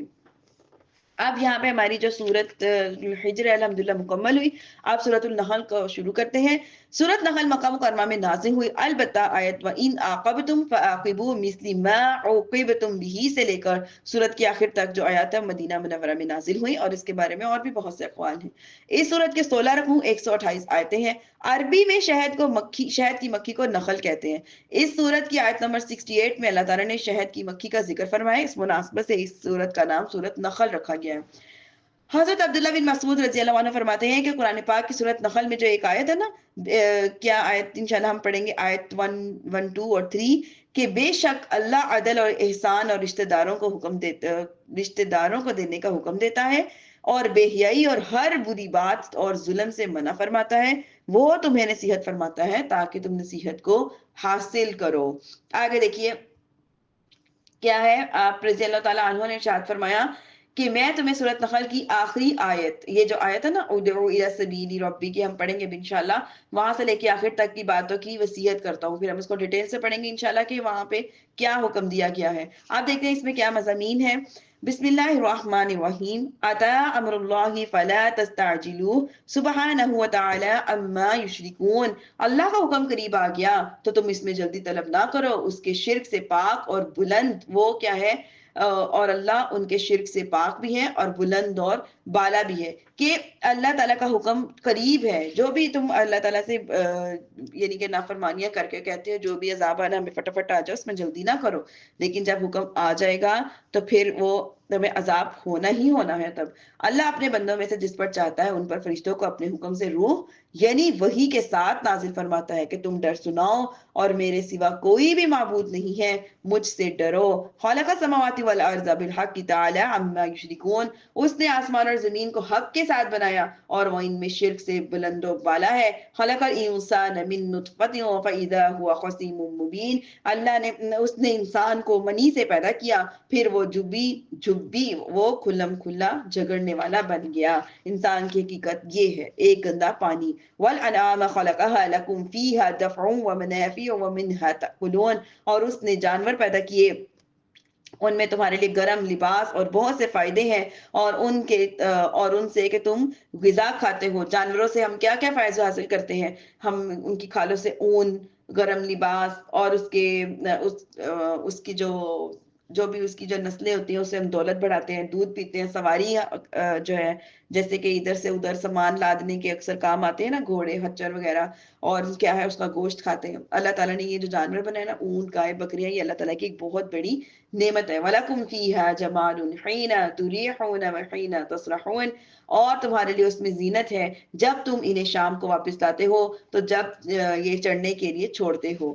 پھر کیا فرما رہے ہیں، وہ جانور تمہارے بوجھ اٹھا کر تم سے شہر تک لے جاتے ہیں جہاں تم اپنی جان کو مشقت میں ڈالے بغیر نہیں پہنچ سکتے، بے شک تمہارا رب نہایت مہربان رحم والا ہے۔ یعنی کہ جب ایک جگہ سے ہم ایک شاپر اٹھا کے ادھر سے ادھر جاتے ہیں کتنا سانس چڑھتا ہے، اور لیکن جب وہ گھوڑے گدے کو اللہ پاک نے اتنی طاقت بخشی ہوتی ہے، انہیں اتنی قوت دی ہوتی ہے برداشت کرنے کی، کہ ان کے اوپر وزنی اینٹیں کیا کیا سامان لاد کے ادھر سے ادھر لے کے جایا جاتا ہے، اور وہ ہماری طرح اپنے سانس کو پکڑ کے نہیں بیٹھتے۔ یہ اللہ تعالیٰ کی طرف سے ہمارے لیے ایک انعام ہے، اس کی بہت بڑی نعمت ہے۔ وَالْخَيْلَ وَالْبِغَالَ وَالْحَمِيرَ لِتَرْكَبُوهَا وَزِينَةً وَيَخْلُقُ مَا لَا تَعْلَمُونَ آیت 8، اور اس نے گھوڑے اور خچر اور گدھے پیدا کیے تاکہ تم ان پر سوار ہو، اور یہ تمہارے لیے زینت ہے، اور ابھی بھی ایسی چیزیں پیدا کرے گا جو تم جانتے نہیں۔ وَعَلَى اللَّهِ قَصْدُ السَّبِيلِ وَمِنْهَا جَائِرٌ وَلَوْ شَاءَ لَهَدَاكُمْ أَجْمَعِينَ، اور درمیان کا سیدھا راستہ دکھانا اللہ کے ذمہ کرم پر ہے،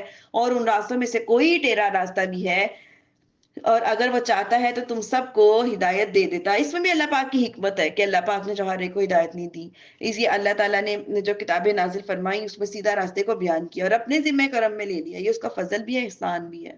لہٰذا جو ہدایت کو حاصل کر لے اور اپنے فائدے کے لیے کرے گا، جو گمراہ ہوگا تو نقصان بھی اسی کا ہوگا۔ نیز سیدھا راستہ وہی ہے جو اللہ تک پہنچائے، وہی ہے جس نے آسمان سے پانی اتارا اور ہمیں اس سے تمہارا پینا ہے، اور اسی سے درخت اگتے ہیں جس میں تم جانور چراتے ہو۔ اس پانی سے وہ تمہارے لیے کھیتی، زیتون، کھجور، انگور اور ہر قسم کے پھلوں کو اگاتا ہے۔ بے شک اس میں غور و فکر کرنے والوں کے لیے بڑی نشانیاں ہیں۔ کھیتی سے ہم کیا فائدہ حاصل کرتے ہیں کہ اس میں دانہ ہوتا ہے جس سے غذا حاصل کی جاتی ہے، جیسے گندم، جو جیسے روٹی وغیرہ، اور جو کھیتی سے کتنے چیزیں ہماری جو زمین سے پیداوار ہوتی ہے، زمین کی پیداوار، دوسری کئی چیزیں جو کہ اس کے بدن انسانی، ہمارے انسان کے بدن کو قوت مدافعت بخشتی ہے۔ زیتون یہ سالن اور تیل کے طور پر بھی استعمال ہوتا ہے۔ یہ پھل بہت ہی زیادہ برکت والا بھی ہے۔ کھجور اس پھل میں غذائیت بھی ہے اور یہ میوہ بھی ہے، اور انگور جس کا خصوصیت کے ساتھ ذکر کیا گیا ہے، یہ غذائیت اور میوے ہونے کے ساتھ کھجور کی طرح بھی ہے۔ اور اس کے بعد کیا فرمایا، من کل ثمرات فرما کر تمام پھلوں کا اجمالی طور پر ذکر فرما دیا تاکہ لوگ اللہ تعالیٰ کی عظیم قدرت اور مخلوق پر اس کے انعامات سے آگاہ ہوں۔ آگے دیکھیے، اچھا مزے کی بات یہاں پہ پتہ کیا ہے، اللہ تعالیٰ نے ہمارے لیے بے شمار ان گنت کھانے پینے کی چیزیں بھی اتاری تاکہ انسان جو ہے اس سے فیض یاب ہو، لیکن نہ ہی کسی کے نام ملتے ہیں، نہ ہی کسی کا ذائقہ ملتا جلتا ہے، نہ ہی کسی کی شکل ملتی جلتی ہے، نہ ہی کسی کا رنگ ملتا جلتا ہے۔ ہر ایک کی جو شکل ہے، ذائقہ ہے، ٹیسٹ ہے، ہر چیز اس کی خوشبو ہے، ہر چیز مختلف ہے۔ آگے دیکھیے کیا ہے آیت 12، اور اس نے تمہارے لیے دن اور رات، سورج اور چاند کو کام میں لگا دیا اور ستارے بھی اسی کے حکم کے پابند ہیں۔ بے شک اس میں عقل مندوں کے لیے بہت زیادہ نشانیاں ہیں، ہر چیز نشانیاں ہیں، لیکن کوئی سمجھے تو پھر۔ اور اس نے تمہارے لیے تمہارے کام بھی لگا دیے، وہ مختلف رنگوں والی چیزیں جو اس نے تمہارے لیے زمین میں پیدا کی، بے شک ان میں نصیحت ماننے والوں کے لیے نشانیاں ہیں۔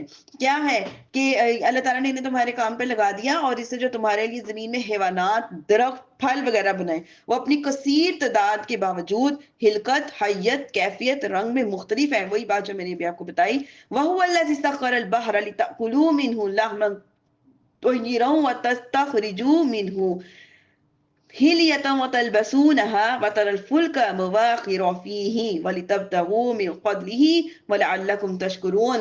اور وہی ہے جس نے سمندر تمہارے قابو میں دے دیے تاکہ تم اس میں سے تازہ گوشت کھاؤ، مچھلیوں کے ذریعے، دریائی جو مخلوق ہوتی ہے کھانے والی وہ، اور تم ان میں سے زیور نکالو جیسے سپیاں وغیرہ، سونا یا اس طرح کی کافی چیزیں جو ہیں، سونا تو میرے خیال نہیں، لیکن ڈائمنڈ اور جواہرات وغیرہ جو سمندر سے نکلتے ہیں تاکہ وہ تمہیں پہننے کے کام آئے، اور تم ان میں کشتیوں کو دیکھتے ہو کہ وہ پانی کو چیرتی ہوئی چلتی ہیں۔ جب پانی میں بوٹ چلتی ہے تو کتنی موٹر اس کی تیز ہوتی ہے، اور پانی اتنا تیزی سے وہ گزرتی ہے کہ ایسے لگتا ہے، واقعی لگتا ہے کہ دریا جو سمندر ہے وہ چیرا جا رہا ہے، اور اس کی جو جھاگ، اس کا جو پانی جو اچھل اچھل کے اوپر آ رہا ہوتا ہے، وہ ایک الگ ہی قسم کی ایک خوبصورتی ہوتی ہے۔ اور اس لیے کہ تم اس کا فضل تلاش کرو کہ اور تاکہ تم شکر کرو۔ فضل کیسے تلاش کیا جائے کہ تجارت کے ذریعے ایک ملک سے سامان دریائی سفر کے ذریعے دوسرے، سمندری سفر کے ذریعے دوسرے ملک میں بھیج کے جب تجارت کر کے انسان اس سے فیض یاب ہوتا ہے، تو اللہ تعالیٰ پاک نے فرمایا میں نے تمہارے لیے کتنی نعمتیں عطا کی ہیں۔ ان نعمتوں کو ہی اگر ہم گن لیں اور غور کر لیں تو ہم اللہ پاک کا کتنا شکر ادا کر سکتے ہیں۔ اور اس نے زمین میں لنگر ڈالے تاکہ زمین تمہیں لے کر حرکت نہ کرتی رہے، اور اس میں نہریں اور راستے بنائے تاکہ تم راستہ پالو، راستوں کے لیے کئی نشانیاں بنائی، اور لوگ ستاروں سے راستہ جو ہے وہ پا لیتے ہیں۔ اللہ تعالیٰ نے زمین میں مضبوط پہاڑ بنائے تاکہ جو زمین جو ہے حرکت نہ کرے، اس میں نہریں بنائی، اور نہریں جو ہے وہ اپنا راستہ خود ہی بنا لیتی ہیں تاکہ لوگ دوران سفر جو ہے وہ یہاں سے وہاں چلتے رہیں، اپنی ضروریات کی تکمیل کے لیے ایک شہر سے دوسری جگہ پہ جاتے رہیں اور اپنی منزلوں کو پاتے رہیں۔ أَفَمَن يَخْلُقُ كَمَن لَّا يَخْلُقُ أَفَلَا يَتَذَكَّرُونَ۔ تو کیا جو پیدا کرنے والا ہے وہ اس جیسا ہے جو کچھ بھی نہیں بنا سکتا، تو کیا تم نصیحت حاصل نہیں کرتے؟ یعنی کہ جو بت وغیرہ بناتے ہیں وہ تو خود ہاتھوں سے بناتے ہیں اور خود ہی عبادت کرتے ہیں، تو وہ کیا کرے گا بت؟ آگے دیکھیے اور اگر تم اللہ کی نعمتیں گنو تو اس میں شمار نہیں کر سکو گے، بے شک اللہ بخشنے والا مہربان ہے۔ اور یہی حقیقت ہے، ہم ساری زندگی بھی اللہ پاک کی نعمتیں کو گننا شروع کر دیں تو گن نہیں سکتے۔ اس کے علاوہ اللہ تعالیٰ نے کہ ہماری کتنی نعمتیں، اللہ پاک نے ہمیں تندرست جسم عطا کیا، آفتوں سے محفوظ جسم، صحیح آنکھیں، ہمیں عقل سلیم، ایسی سماج جو چیزوں کو سنتی ہے، اس میں مدد کرتی ہے، ہاتھوں کا پکڑنا، پاؤں سے چلنا، جتنی نعمتیں ہیں جیسے بندے کی دینی اور دنیاوی ضروریات کو پورے کرنے میں جو پیدا کی گئی ہیں، اتنی کثیر تعداد کہ اس کا شمار ہی ممکن نہیں ہے۔ لیکن اگر کوئی چھوٹی سی نعمت بھی معرفت کے ساتھ حاصل کرنے کی کوشش کرنے اور حاصل نہ کر سکے تو ان نعمتوں کا کیا کہنا جنہیں تمام مخلوق مل کر بھی شمار نہیں کر سکتی۔ تو کیا ہے، اللہ تعالیٰ نے ارشاد فرمایا اگر تم اللہ تعالیٰ کی نعمتوں کا شمار کرنے کی کوشش کرو تو اس کام میں اپنی زندگیاں صرف کر دو گے، لیکن اس پر قدرت نہیں پا سکو گے۔ یہ حقیقت ہے، ہم ساری زندگی بھی اللہ پاک کا شکر ادا کرتے رہیں گے تو شکر ادا کر نہیں سکیں گے۔ لیکن میری پیاری اور دینی بہنوں، ہم نے شکر ادا کرنا تو ہے نا، اس وجہ سے کہ ہم شکر ادا نہیں کر پائیں گے تو شکر ادا ہی نہ کریں، یہ غلط ہے۔ شکر تو ادا کرتے ہی رہنا ہے، ہر وقت، ہر لمحہ، ہر کیفیت میں، ہر کنڈیشن میں ہم نے اپنے رب کا شکر ادا کرنا ہے انشاءاللہ۔ آیت 19 دیکھیے، واللہ یعلم ما تسرون وما تعلنون، ہاں اللہ جانتا ہے جو کچھ بھی تم چھپاتے ہو، جو ظاہر کرتے ہو، اچھے اعمال بھی جو ظاہری طور پہ کرتے ہو، برے اعمال جو باطنی طور پہ کرتے ہو، اللہ تعالیٰ سے کوئی بھی چیز چھپی ہوئی نہیں ہے، وہ تمہاری تنہائیوں سے بھی واقف ہے، تمہاری خلوتوں کے اعمال سے بھی واقف ہے۔ والذین یدعون من دون اللہ لا یخلقون شیئا وهم یخلقون، اور اللہ کے سوا جن پر یہ لوگ عبادت کرتے ہیں تو وہ کسی شے کو پیدا نہیں کرتے بلکہ وہ تو خود بنائے جاتے ہیں۔ آگے دیکھیے کیا فرمانے، اموات غیر احیاء وما یشعرون ایانا یبعثون، مردے ہیں زندہ نہیں اور انہیں خبر نہیں کہ لوگ کب اٹھائے جائیں گے۔ تمہارا معبود ایک معبود ہے، تو وہ جو آخرت پر ایمان نہیں لاتے ان کے دل جو ہے منکر ہو چکے ہیں اور وہ متکبر ہیں۔ حقیقت یہ ہے کہ اللہ جانتا ہے وہ جو چھپاتے ہیں، لا جرم ان اللہ یعلم ما یسرون وما یعلنون، ہاں کیا ہے، حقیقت یہی ہے کہ اللہ جانتا ہے وہ جو چھپاتے ہیں اور جو ظاہر کرتے ہیں، بے شک وہ مغروروں کو پسند نہیں کرتا۔ تکبر کسے کہتے ہیں؟ رسول اللہ صلی اللہ علیہ وسلم نے ارشاد فرمایا تکبر حق بات کو جھٹلانا اور دوسرے کو کیر سمجھنے کا نام ہے۔ آگے اللہ پاک تکبر کے بارے میں سورۃ اعراف میں کیا فرماتے ہیں، اور کہ میں اپنی آیتوں سے ان لوگوں کے دلوں کو پھیر دوں گا جو زمین میں ناحق اپنی بڑائی چاہتے ہیں۔ بڑائی ایک ہی ذات کو حاصل ہے، وہ ہے اللہ، بس اس کے علاوہ دنیا میں کسی کو بھی بڑائی حاصل نہیں ہے، کیونکہ کوئی بھی عبادت کر کے بھی ہمارے رب کے درجے کو نہیں چھو سکتا۔ اس لیے تکبر اللہ پاک کا لباس ہے، جو اس کو چھونے کی کوشش کرے گا غرق ہو جائے گا، دنیا میں بھی اور آخرت میں بھی۔ اور اگر کسی کے اندر تکبر کی بیماری پائی جاتی ہے اور وہ اس تکبر کا علاج کرنا چاہتا ہے لیکن اس کو سمجھ نہیں آتا، تو اس کے لیے دو چیزیں ہیں، ایک ہی کہ اپنا کام خود کرے، اپنا کام خود کرے، اپنا سامان خود اٹھایا کرے، ایسا کرے گا تو تکبر سے بری ہو جائے گا۔ دوسری چیز عاجزی اختیار کرے، مسکینوں کے ساتھ بیٹھے۔ عاجزی اختیار کرنے، مسکینوں کے ساتھ بیٹھنے سے اللہ تعالیٰ کی بارگاہ میں تمہارا رتبہ جو ہے بلند ہوتا ہے اور تکبر سے بھی بری ہو جاتا ہے انسان۔ آگے دیکھیے، اور جب ان سے کہا جائے کہ تمہارے رب نے کیا نازل کیا، تو وہ کہتے ہیں پہلے لوگوں کی داستانیں ہیں، کہ اللہ پاک نے ہمیں جو مختلف اشکال میں جو دوسرے قوموں کے بارے میں بتایا ہے، عبرت حاصل کرنے کے لیے بتایا گیا ہے، اس لیے کہ قیامت کے دن وہ اپنے پورے بوجھ اور کچھ ان لوگوں کے گناہوں کے بوجھ اٹھائے جنہیں وہ اپنی جہالت سے گمراہ کر رہے ہیں۔ سن لو یہ کیا ہی برا بوجھ ہے، ایک تو وہ خود گناہ گار ہوتے ہیں، دوسرا یہ کہ وہ دوسروں کو بھی اس طرف مائل کرتے ہیں، تو ڈبل بوجھ ہو گئے، ایک اپنی گمراہی کا، ایک دوسرے کی گمراہی کا۔ بے شک ان سے پہلے لوگوں نے مکر و فریب کیا تھا کہ اللہ نے ان کی تعمیر کو بنیادوں سے اکھاڑ دیا اور اوپر سے ان کی چھت گر پڑی اور ان پر وہاں سے عذاب آ گیا، یہاں سے جو ہے انہیں خبر بھی نہیں ہے۔ مفسرین کہتے ہیں کہ اگلے مکر کرنے والوں سے نمرود بن کنعان مراد ہے، یہ ابراہیم علیہ السلام کے زمانے میں روئے زمین کا سب سے بڑا بادشاہ تھا۔ اس نے بابل میں بہت اونچی ایک عمارت بنائی تھی جس کی بلندی 5000 گز تھی۔ اس کا یہ مکر تھا کہ اس نے یہ بلند عمارت اپنے خیال میں آسمان تک پہنچنے اور آسمان والوں سے لڑنے کے لیے بنائی ہے، اور اللہ تعالیٰ نے ہوا ایسی چلائی کہ وہ عمارت اس پہ گر گئی، اور وہی لوگ کیا ہو گئے، ہلاک ہو کے، جو رب سے ٹکر لینے کی کوشش کرتا ہے ذلیل و خوار ہو جاتا ہے۔ پھر قیامت کے دن اللہ انہیں رسوا کرے گا اور فرمائے گا کہاں ہیں وہ میرے شریک جن کے بارے میں تم مجھ سے جھگڑتے تھے؟ علم والے کہیں گے بے شک ساری رسوائی اور برائی کافروں کے لیے ہے۔ آگے دیکھیے آیت جو ہے 28، فرشتے ان کافروں کی جان اس حال میں نکالتے ہیں کہ وہ لوگ اپنی جانوں پر ظلم کرنے والے ہوتے ہیں تو وہ صلح کی بات پیش کرتے ہیں کہ ہم تو کوئی برائی نہیں کیا کرتے۔ فرشتے کہتے ہیں ہاں کیوں نہیں، بے شک اللہ تمہارے اعمال کا خوب جانتا ہے۔ تو آپ جہنم کے دروازے میں داخل ہو جاؤ، ہمیشہ اس میں رہو گے، اور تکبر کرنے والوں کے لیے کیا ہی برا ٹھکانہ ہے۔ آگے دیکھیے آیت نمبر 30، اللہ رب العزت ارشاد فرماتے ہیں، ترجمہ مفہوم یہ ہے، اور متقی لوگوں سے کہا جائے کہ تمہارے رب نے کیا نازل فرمایا، تو کہتے ہیں بھلائی نازل فرمائی، جنہوں نے اس دنیا میں بھلائی کی ان کے لیے بھلائی، اور بے شک آخرت کا گھر سب سے بہتر ہے، اور بے شک پرہیزگاروں کا ہی گھر کیسا اچھا گھر ہے۔ آگے دیکھیے آیت 31، ہمیشہ رہنے کے باغات ہیں جن میں وہ داخل ہوں گے، ان کے نیچے نہریں جاری ہیں، ان کے لیے ان باغوں میں وہ تمام چیزیں ہیں جو وہ چاہیں گے، اللہ پرہیزگاروں کو ایسا ہی صلہ دیتا ہے۔ فرشتے ان کی جان پاکیزگی کے ساتھ نکالتے ہوئے کہتے ہیں کہ تم پر سلامتی ہو، تم اپنے اعمال کے بدلے جنت میں داخل ہو جاؤ۔ یہ پرہیزگاروں کا وصف بیان کیا جا رہا ہے یہاں سے۔ اللہ پاک نے ارشاد فرمایا فرشتے ان کی جان پاکیزگی سے کی حالت میں نکالتے ہیں، وہ شرک اور کفر سے پاک ہوتے ہیں، ان کے اقوال، ان کے افعال یعنی کہ جو وہ کہتے ہیں، جو وہ کرتے ہیں، ان کے اخلاق اور حسلتیں پاکیزہ ہوتی ہیں، نیکیاں ان کے ساتھ ہوتی ہیں، حرام اور وہ سارے کام جن سے منع کیا ہوتا ہے ان کے جو دامن ہوتے ہیں وہ اس سے بالکل خالی ہوتے ہیں، انہوں نے نہ کبھی حرام کام کیا ہوتا ہے نہ ہی کبھی منع کیا ہوا فعل جو کبھی کیا ہو۔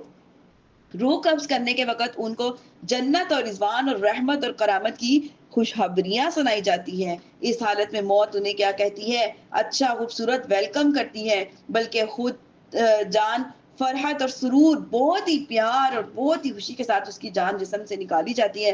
ملائکہ بھی ان کی عزت کے ساتھ ان کی جو روح کو قبض کرتے ہیں۔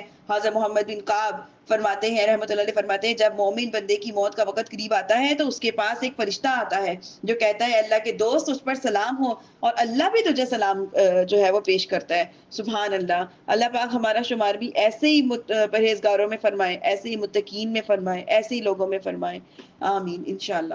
اور یہ کافر اس بات کا انتظار کر رہے ہیں کہ ان کے پاس فرشتے آ جائے، کیا تمہارے رب کا عذاب آ جائے، یا تمہارے رب کا عذاب آ جائے۔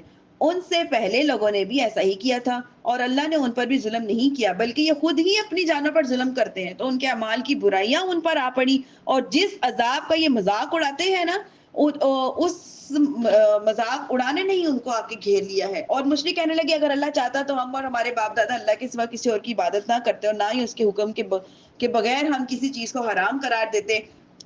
اس نے پہلے لوگوں کو بھی ایسا ہی کیا تھا، تو رسولوں پر تو صاف صاف تبلیغ کرنا جو ہے وہ ظاہر ہے۔ یہ جو انہوں نے بات کہی ہے نا، یہ جو کہ ہم اگر اللہ چاہتا تو ایسے کرتے ایسے کرتے، یہ اپنے آپ کو بری کرنے کے لیے اس طرح کی باتیں کرتے ہیں، جبکہ اگر چاہتے تو اب بھی تو مان سکتے تھے نا، نبی کریم صلی اللہ علیہ وسلم کو مان سکتے تھے، اللہ پر ایمان لا سکتے تھے، لیکن اب بھی انہوں نے ایسا نہ کیا، بلکہ وہ اپنی جان چھڑانے کے لیے، اپنے آپ کو بری کرنے کے لیے ایسے الفاظ استعمال کرتے تھے۔ آگے دیکھیے کیا، اور بے شک ہر امت میں ہم نے ایک رسول بھیجا کہ اے لوگو اللہ کی عبادت کرو، شیطان سے بچو، تو ان میں کسی کو اللہ نے ہدایت دے دی اور کسی پر گمراہی ثابت ہو گئی، تو تم زمین میں چل پھر کر دیکھو کہ جھٹلانے والوں کا کیسا انجام ہے۔ جن کو اللہ پاک نے ہدایت نہیں دی وہ ان کی اپنی ہی کم عقلیوں کی وجہ سے، اپنی ہی جب وہ اکڑ اکڑ کے بیٹھتے ہیں تو اکڑ اللہ تعالیٰ کو پسند نہیں ہے، اور اگر تم ان کی ہدایت کی حرص کرتے ہو تو بے شک اللہ اسے ہدایت نہیں دیتا جسے وہ گمراہ کر دے، اور اس کا کوئی بھی مددگار نہیں ہے۔ اور انہوں نے بڑی کوشش کر کے اللہ کی قسم کھائی کہ اللہ کسی مرنے والے کو نہ اٹھائے گا، کیوں نہیں، یہ سچا وعدہ اس کے ذمہ پر ہے، لیکن اکثر لوگ نہیں جانتے، تاکہ انہیں واضح کر کے وہ بات بتا دے جس میں جھگڑتے ہیں، تاکہ کافی لوگ یہ جان لے کہ وہ جھوٹے ہیں۔ جب ہم کوئی چیز چاہیں تو صرف ہمارا یہی ایک فرمانا ہوتا ہے کہ ہو جا، تو وہ ہو جاتی ہے۔ اللہ تعالیٰ صرف کیا فرماتے ہیں کہ ہو جاؤ تو ہو جاتی ہے، اور کافر جو ہے وہ بار بار کہتے ہیں اللہ تعالیٰ ایسا کرنے پر قادر نہیں ہے، نعوذ باللہ۔ اور جنہوں نے اللہ کی راہ میں اپنے گھر بار چھوڑے اس کے بعد کہ ان پر ظلم کیا گیا، تو ہم ضرور انہیں دنیا میں اچھی جگہ دیں گے، اور بے شک آخرت کا ثواب بہت بڑا ہے۔ کسی طرح لوگ جو ہے وہ یہ بات کو جانتے۔ آگے دیکھیے آیت 42، الذین صبروا وعلی ربہم یتوکلون، کیا فرماتے ہیں؟ اور جنہوں نے صبر کیا اور اپنے رب ہی پر بھروسہ کرتے ہیں، اور ہم نے تم سے پہلے مرد ہی بھیجے جن کی طرف جو ہے ہم وحی کرتے ہیں، اور اے لوگوں اگر تم نہیں جانتے تو علم والوں سے پوچھ لو، یعنی اپنے علماء کرام سے پوچھ لو کہ جتنے بھی پہلے نبی تشریف لائے ہیں سب کے سب آدمی تھے، سب کے سب مرد تھے۔ آگے دیکھیے، اور ہم نے روشن دلی اور کتابوں کے ساتھ رسولوں کو بھیجا، اے حبیب ہم نے تمہاری طرف یہ قرآن نازل فرمایا تاکہ تم لوگوں سے وہ بیان کر دو جو ان کی طرف نازل کیا گیا ہے، تاکہ وہ غور اور فکر کرے۔ تو کیا بری سازشیں کرنے والے اس بات سے بے خوف ہو گئے ہیں کہ اللہ انہیں زمین میں دھنسا دے یا ان پر وہاں سے عذاب آئے جہاں سے انہیں خبر ہی نہیں، کہ آسمانوں سے نازل کرنے والا عذاب، زمین سے نازل کرنے والا عذاب، یا پھر ایسی آفات جو تھوڑی تھوڑی کر کے آتی ہیں اور کفار کو ہلاک کر دیتی ہیں۔ او یاخذہم فی تقلبہم فما ہم بمعجزین، کہ کیا انہیں چلتے پھرتے پکڑ لیں تو وہ اللہ کو عاجز نہیں کر سکتے، یا نہیں، یا انہیں آہستہ آہستہ نقصان پہنچاتے ہوئے پکڑ لیں تو بے شک تمہارا رب نہایت مہربان رحمت والا ہے۔ تو کیا انہوں نے اس طرف نہ دیکھا کہ اللہ نے جو چیز بھی پیدا فرمائی ہے اس کے سائے اللہ کو سجدہ کرتے ہوئے دائیں اور بائیں جھکتے ہیں، اور وہ سائے عاجزی کر رہے ہیں، اور جو کچھ بھی آسمانوں میں ہے اور زمینوں میں چلنے والا ہے، اور فرشتے سب اللہ ہی کو سجدہ کرتے ہیں اور فرشتے غرور نہیں کرتے۔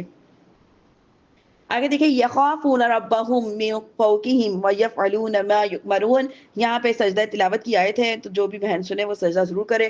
وہ اپنے اوپر اپنے رب کا خوف کرتے ہیں اور وہی کرتے ہیں جو انہیں حکم دیا جاتا ہے۔ وقال اللہ لا تتخذوا الہین اثنین انما هو الہ واحد فایای فرہبون، اللہ نے فرمایا دو معبود نہ ٹھہراؤ، وہ تو ایک ہی معبود ہے اور مجھ ہی سے ہی ڈرو۔ وَلَهُ مَا فِي السَّمَاوَاتِ وَالْأَرْضِ وَلَهُ الدِّينُ وَاصِبًا أَفَغَيْرَ اللَّهِ تَتَّقُونَ، اور وہ جو کچھ بھی آسمان اور زمین میں ہے سب اسی کا ہے، فرما برداری کا حق ہمیشہ اسی کے لیے ہے، تو کیا تم اللہ کے سوا کسی اور سے ڈرو گے؟ فَمَا بِكُم مِّن نِّعْمَةٍ فَبِمِنَ اللَّهِ ثُمَّ إِذَا مَسَّكُمُ الضُّرُّ فَإِلَيْهِ تَجْأَرُونَ، تو تمہارے پاس جو نعمت ہے سب اللہ ہی کی طرف سے ہے، پھر جب تمہیں تکلیف پہنچتی ہے تو تم اسی سے فریاد کرتے ہو، پھر جب وہ تم سے برائی ٹال دیتا ہے تو اس وقت تم میں سے ایک گروہ اپنے رب کے ساتھ شریک کرنے لگتا ہے تاکہ وہ ہماری دیوی نعمتوں کی ناشکری کرے۔ تو جو کچھ فائدہ اٹھا لو تو عنقریب تم جان جاؤ گے کہ پہلے تو مصیبتوں میں تو اللہ کرتے ہیں اور اس کے بعد پھر سے ناشکریاں نافرمانی شروع کرتے ہیں، اور کافر ہماری دی ہوئی روزی میں سے انجانی چیزوں کے لیے حصہ مقرر کرتے ہیں۔ اللہ کی قسم اے لوگو تم سے اس کے بارے میں ضرور پوچھا جائے گا جو تم جھوٹ باندھتے تھے۔ وہ اللہ کے لیے بیٹیاں قرار دیتے ہیں، حالانکہ کہ وہ پاک ہے، اور اپنے لیے وہ مانتے ہیں جو ان کا اپنا جی چاہتا ہے، یعنی فرشتوں کو اللہ کی بیٹیاں کہتے تھے اور اپنے لیے بیٹے مانگتے تھے۔ اور جب ان میں کسی کو بیٹی دینے کی خوشخبری دی جاتی ہے تو وہ دن بھر اس کا منہ کالا رہتا ہے اور وہ غصے سے بھرا ہوا ہوتا ہے، اس بشارت کی برائی کے سبب لوگوں سے چھپتا پھرتا ہے۔ کیا اسے ذلت کے ساتھ رکھے گا یا مٹی میں دبا دے گا؟ حالانکہ کہ یہ کتنا برا فیصلہ ہے۔ پہلے لوگ ایسے کرتے تھے، جب بیٹی پیدا ہوتی تھی انہیں غم لگ جاتا تھا، ان کو زندہ درگور کر دیتے تھے یا پھر ان کو قتل کر دیتے، اس طرح کا اپنے اوپر ایک عیب سمجھتے تھے بیٹی کا ہونا۔ تو یہاں پہ اللہ یہی فرما رہے ہیں کہ تم اپنے لیے تو بیٹے پسند کرتے ہو اور اسے عمدہ مخلوق سمجھتے ہو، اور میرے لیے بیٹیوں کے کہتے ہو اور بیٹیوں کو تم اچھا بھی نہیں سمجھتے۔ تو جو آخرت پر ایمان نہیں لاتے ان کے لیے بری حالت ہے کہ وہ اللہ کی سب سے بلند شان ہے، اور وہی عزت والا حکمت والا ہے۔ اور اگر اللہ لوگوں کو ان کے ظلم کی بنا پر پکڑ لیتا تو زمین میں کوئی چلنے والا نہ چھوڑتا، لیکن وہ انہیں ایک مقررہ مدت تک مہلت دیتا ہے، پھر جب ان کی مدت آ جائے تو وہ نہ ایک گھڑی پیچھے ہٹیں گے نہ ہی ایک گھڑی آگے بڑھیں گے۔ اور اللہ کے لیے وہ ٹھہراتے ہیں جو خود ناپسند کرتے ہیں، اور ان کی زبانیں جھوٹ بولتی ہیں کہ وہ ان کے لیے بھلائی ہے، حقیقت میں ان کے لیے آگ ہے، یہ وہ جہنمیوں کے آگے آگے چلنے والے ہوں گے۔ آیت 62 ہے۔ آیت 63 دیکھیے، اللہ کی قسم ہم نے تم سے پہلے کتنی امتوں کی طرف رسول بھیجے جو شیطانوں نے کیا کیا کہ لوگوں کے لیے ان کے اعمال کو خوشنما بنا دیا، اور آج وہی اس کا ساتھی ہے اور ان کے لیے دردناک عذاب ہے۔ یہ شیطان کی پالیسی ہوتی ہے، وہ ہمیں اس طریقے سے اکساتا ہے کہ ہمیں سمجھ ہی نہیں آتی، اور حقیقت مسلمانوں کو بھی ایسی اکساتا ہے کہ سمجھ ہی نہیں آتی کہ صحیح ہے یا غلط ہے، تو شیطان سے بچنا ہی کمال ہے۔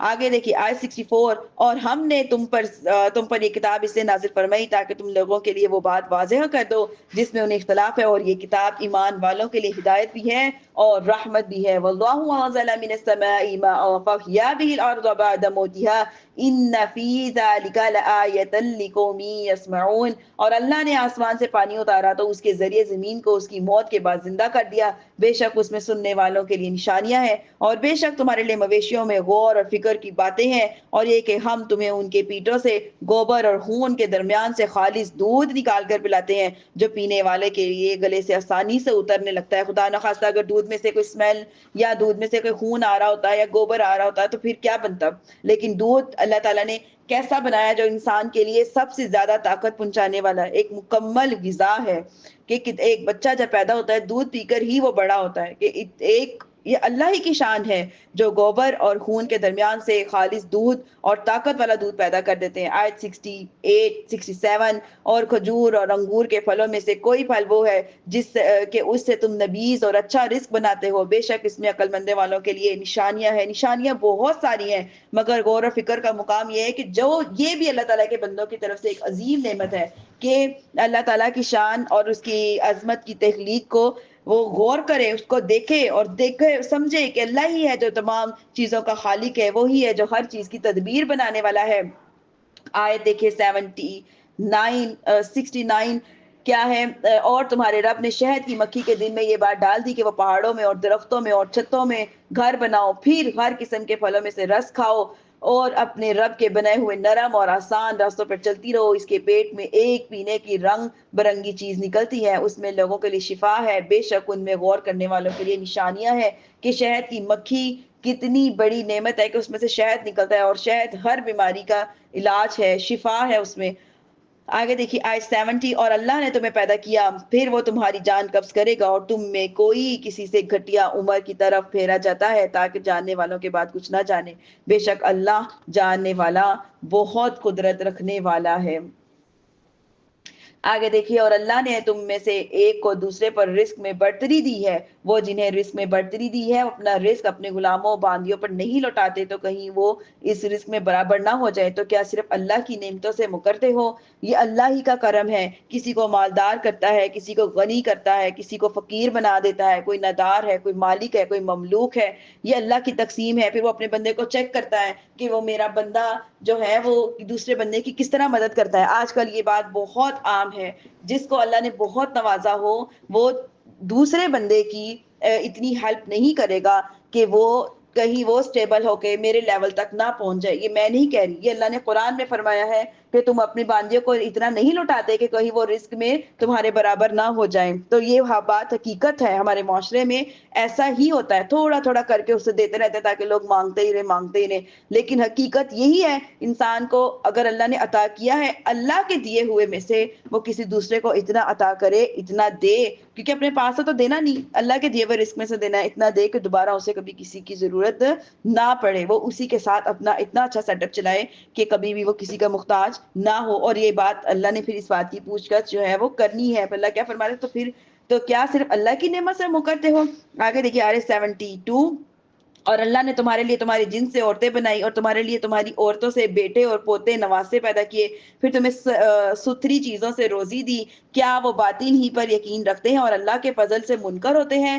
آگے دیکھیے یہ بہت بڑی نعمت ہے، یعنی کہ اللہ تعالیٰ کے فضل اور نعمت سے مراد سید المرسلین علیہ الصلوۃ والسلام کی ذات گرامی ہے، اور اس سے وہ نعمتیں مراد ہے جو اللہ تعالیٰ نے ان کے لیے حلال کی ہیں، اور اللہ کے سوا ایسوں کی عبادت کرتے ہو جو انہیں آسمان اور زمین میں سے کچھ بھی روزی دینے کا اختیار نہیں کرتے اور جو نہ ہی کوئی کچھ کر سکتے ہیں، اور تم اللہ کے لیے مثل نہ ٹھہراؤ، بے شک اللہ جانتا ہے اور تم نہیں جانتے۔ وہ کون ہے جو ان کو اللہ کے سوا پوچھتے ہیں؟ ان کے بت ہیں۔ اور اللہ نے ایک بندے کی مثال بیان فرمائی کہ وہ خود کسی کی ملکیت میں ہو، وہ کسی شے پر قادر نہیں، اور ایک وہ ہے جسے ہم نے اپنی طرف سے اچھی روزی عطا فرما رکھی ہے اور وہ اس میں سے پوشیدہ اور علانیہ خرچ کرتا ہے، کیا وہ دونوں برابر ہو سکتے ہیں؟ تمام تعریفیں اللہ کے لیے ہیں، بلکہ ان میں اکثر لوگ جانتے نہیں ہیں۔ اور اللہ نے دو مردوں کی مثالیں بیان کی ہیں، ان میں سے ایک گونگا ہے جو کسی شے پر قدرت نہیں رکھتا اور وہ اپنے آقا پر صرف بوجھ ہے، اور دوسرا ایک وہ ہے جدھر بیچتا ہے وہ کوئی خیر لے کر نہیں آتا، تو کیا وہ اور دوسرا عدل کرنے والا یا سیدھے پر راستے پر جانے والا، کیا یہ دونوں برابر ہو سکتے ہیں؟ یہاں پہ جو مثال بیان کی گئی ہے کہ ایک شخص گونگا ہے جو کسی شے پر قدرت نہیں رکھتا، کیونکہ نہ وہ اپنی بات کسی سے کہہ سکتا ہے، نہ کسی دوسرے کی بات کو سمجھ سکتا ہے، تو وہ اپنے آقا پر صرف ایک بوجھ ہی ہے، اور اس کا آقا اسے جہاں بھی کسی بھی کام کے لیے بھیجتا ہے تو وہ اس کے لیے کوئی فائدے کا کام کر کے نہیں لاتا۔ تو اس کی مثال کافر کی ہے۔ اور دوسرا وہ شخص جس کے حواس جو ہے سلامت ہے، بھلائی دیانتداری کی وجہ سے بہت فائدہ دیتا ہے اور لوگوں کو عدل کا حکم دیتا ہے، اس کی سیرت بھی اچھی ہے، اس کی یہ مثال مومن کی ہے۔ مانی ہے کہ کافر ناکارہ گونگے غلام کی طرح ہے، کہ وہ کسی بھی طرح مسلمان جو ہے وہ اس کی مثال نہیں بن سکتا۔ جو عدل کا حکم کرتا ہے، مسلمان کیا کرتا ہے؟ عدل کا حکم کرتا ہے اور صراط مستقیم پر قائم رہتا ہے۔ وَلِلَّهِ غَيْبُ السَّمَاوَاتِ وَالْأَرْضِ وَمَا أَمْرُ السَّاعَةِ إِلَّا كَلَمْحِ الْبَصَرِ أَوْ هُوَ أَقْرَبُ ان اللہ علی کل شیء قدیر۔ اور آسمانوں اور زمین کی چھپی ہوئی چیزوں کا علم کس کو ہے؟ اللہ ہی کو ہے، اور قیامت کا معاملہ صرف ایک پلک جھپکنے کی طرح ہے، بلکہ اس سے بھی زیادہ قریب۔ بے شک اللہ جو ہے وہ ہر چیز پر قادر ہے۔ قیامت قائم کرنے کا معاملہ اللہ تعالیٰ کی قدرت سے صرف ایک پلک جھپکنے کی طرح ہے، بلکہ اس سے بھی قریب، کیونکہ پلک مارنا بھی زمانہ چاہتا ہے، لیکن جس سے پلک کی حرکت حاصل ہو، اللہ تعالیٰ جس چیز کا ہونا چاہے تو فرماتے ہیں کن، تو وہ ہو جاتی ہے۔ واللہ اخرجکم من بطون امہاتکم لا تعلمون شیئا وجعل لکم السمع والابصار والافئدہ لعلکم تشکرون۔ اور اللہ نے تمہیں تمہاری ماؤں کے پیٹوں سے اس حال میں پیدا کیا ہے کہ تم کچھ نہیں جانتے تھے، اس نے تمہیں کان، ہاتھ، دل بنائے تاکہ تم شکر ادا کرو۔ کیا انہوں نے پرندوں کی طرف نہ دیکھا جو آسمان کی فضا میں اللہ کے حکم کے پابند ہیں، انہیں اللہ کے سوا کوئی نہیں روکتا؟ بے شک اس میں ایمان والوں کے لیے نشانیاں ہیں کہ وہ کس طرح سے اڑتے ہیں، خالی پیٹ گھروں سے نکلتے ہیں، بھرے ہوئے پیٹ لوٹتے ہیں۔ ان کا یقین، ان کا تقوی اللہ پہ کیسا ہے! کوئی کاروبار نہیں کرتے، کوئی کچھ نہیں کرتے، لیکن رات کو اپنے گھروں میں واپس آنے سے پہلے رزق لے کر آتے ہیں، اپنا پیٹ بھر کر آتے ہیں۔ اور اللہ نے تمہارے گھروں سے تمہارے گھروں کو تمہاری رہائش بنائی اور بنایا، اور اس میں تمہارے لیے جانوروں کی کھالوں سے کچھ گھر بنائے جنہیں تم اپنے سفر کے دن اور اپنے قیام کے دن بڑا ہلکا پھلکا پاتے ہو، اور بھیڑیوں کی اون اور اونٹوں کی پشم اور بکریوں کے بالوں سے گھریلو سامان اور ایک مدت تک فائدہ اٹھانے کے اسباب ہیں۔ اللہ تعالیٰ نے جو ہماری رہائش کے لیے اینٹوں پتھروں ہمارے گھروں کو بنایا تاکہ ہم آرام کریں، اور ہمارے لیے جانوروں کی کھالوں سے خیموں کی شکلوں میں اور یہ جو گھر بنائے ہیں جنہیں ہم اپنے سفر کے دنوں میں اٹھا کر لے کے چلتے ہیں، ہیمت جدھر جائے جہاں جائے خیمے بنا لیے۔ ہمارے لیے جو بھیڑیوں میں اون، اونٹوں کی پشم، یہ سب چیزیں رکھی، جیسے کہ بچھانے اوڑھنے والی چیزیں، بلینکٹس ہو گئے، کمفرٹرز ہو گئے، رضائیاں ہو گئی، یہ جو ہوتے ہیں سردیوں میں جو ہم سویٹر وغیرہ پہنتے ہیں، جیکٹس ہو گئی، یہ سب چیزیں اللہ تعالیٰ کی کتنی نعمتیں ہیں، لیکن اگر ہم کیا ہے کہ ہم اس بارے میں غور نہیں کرتے۔ اور اللہ نے تمہیں اپنی بنائی ہوئی چیزوں سے سائے دیے، اور تمہارے لیے پہاڑوں میں چھپنے کی جگہ بنائی، اور تمہارے لیے کچھ پہننے کے لباس بنائے جو تمہیں گرمی سے بچائے، اور کچھ لباس بنائے جو لڑائی کے وقت تمہاری حفاظت کرتے ہیں۔ اللہ اسی طرح تم پر اپنی نعمت پوری کرتا ہے تاکہ تم اسلام لے آؤ، پھر اگر وہ منہ پھیریں تو پھر اے حبیب تم پر صاف صاف تبلیغ کر دینا لازم ہے۔ کہ کیسی خوبصورت چیزیں اللہ پاک نے ہمارے لیے کیا عطا کی ہے کہ ہم اپنی بنائی ہوئی چیزوں میں مکانوں، دیواروں، چھتوں، درختوں، بادل وغیرہ کے سائے، جس سے کہ ہم آرام کر کے گرمی کی شدت سے بچتے ہیں، اور ہمارے لیے پہاڑ میں غار بنائے کہ ہم جب جنگوں میں جائیں تو وہاں پہ چھپ سکتے ہیں، اور پھر بنائے تاکہ امیر اور غریب سب اس میں آرام کر سکے۔ تمہارے پہننے کے لیے کچھ ایسے لباس بنائے جو تمہیں گرمی میں اور سردی میں بچاتے ہیں، گرمی میں سوتی لباس، سردی میں موٹا لباس، یہ سب اللہ تعالیٰ کی طرف سے ایک بہت بڑی نعمت ہے۔ اگر یہ گرمی والے لباس نہ ہوتے، ہمیشہ موٹے لباس ہوتے، تو کیا کرتے؟ جب جنگوں میں جاتے ہیں تو زرے پہنتے ہیں، یہ بھی اللہ تعالیٰ کی طرف سے ایک انعام ہے ہمارے لیے۔ یعرفون نعمت اللہ ثم ینکرونها واکثرهم الکافرون، وہ اللہ کی نعمت کو پہچانتے ہیں پھر اس کا انکار کر دیتے ہیں، اور اس میں اکثر کافر ہیں۔ اور یاد کرو جس دن ہم ہر امت سے ایک گواہ اٹھائیں گے، پھر کافروں کو اجازت نہیں دی جائے گی کہ وہ نہ ان سے رجوع کریں اور نہ ہی طلب کریں، اور ظلم کرنے والے جب عذاب دیکھیں گے تو ان پر نہ عذاب ہلکا کیا جائے گا، نہ ہی انہیں مہلت دی جائے گی۔ اور مشرک جب اپنے شریکوں کو دیکھیں گے اور کہیں گے اے ہمارے رب، یہ ہمارے وہ شریک ہیں جن کی ہم نے تیرے سوا عبادت کیا کرتے تھے، تو ان کی طرف اپنی بات کو پھینک دیں گے کہ بے شک تم جھوٹے ہو۔ وَأَلْقَوْا إِلَى اللَّهِ يَوْمَئِذٍ السَّلَامَ وَضَلَّ عَنْهُمْ مَا كَانُوا يَفْتَرُونَ، اور وہ مشرک اس دن اللہ کی طرف صلح کی پیشکش کریں گے، اور ان کی خود ساختہ باتیں ان سے گم ہو جائیں گی۔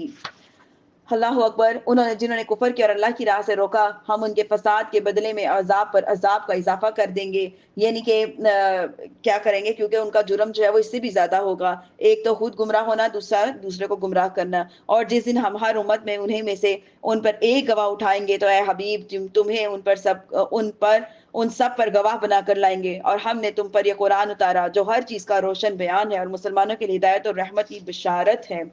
کہ نبی کریم صلی اللہ علیہ وسلم کو گواہ بنا کے لایا جائے گا کہ آپ نے تو ہر ایک کو قرآن کی تعلیم دی، ہر ایک کو جو ہے اللہ تعالیٰ کی وحدانیت ہونے کی دعوت دی. تو جنہوں نے نہیں قبول کیا وہ پھر اپنی جواب کے ذمہ دار خود ہوں گے. بے شک اللہ عدل اور احسان اور رشتہ داروں کو دینے کا حکم دیتا ہے، بے حیائی اور ہر بری بات اور ظلم سے منع فرماتا ہے. وہ تمہیں نصیحت فرماتا ہے تاکہ تم نصیحت کو حاصل کرو.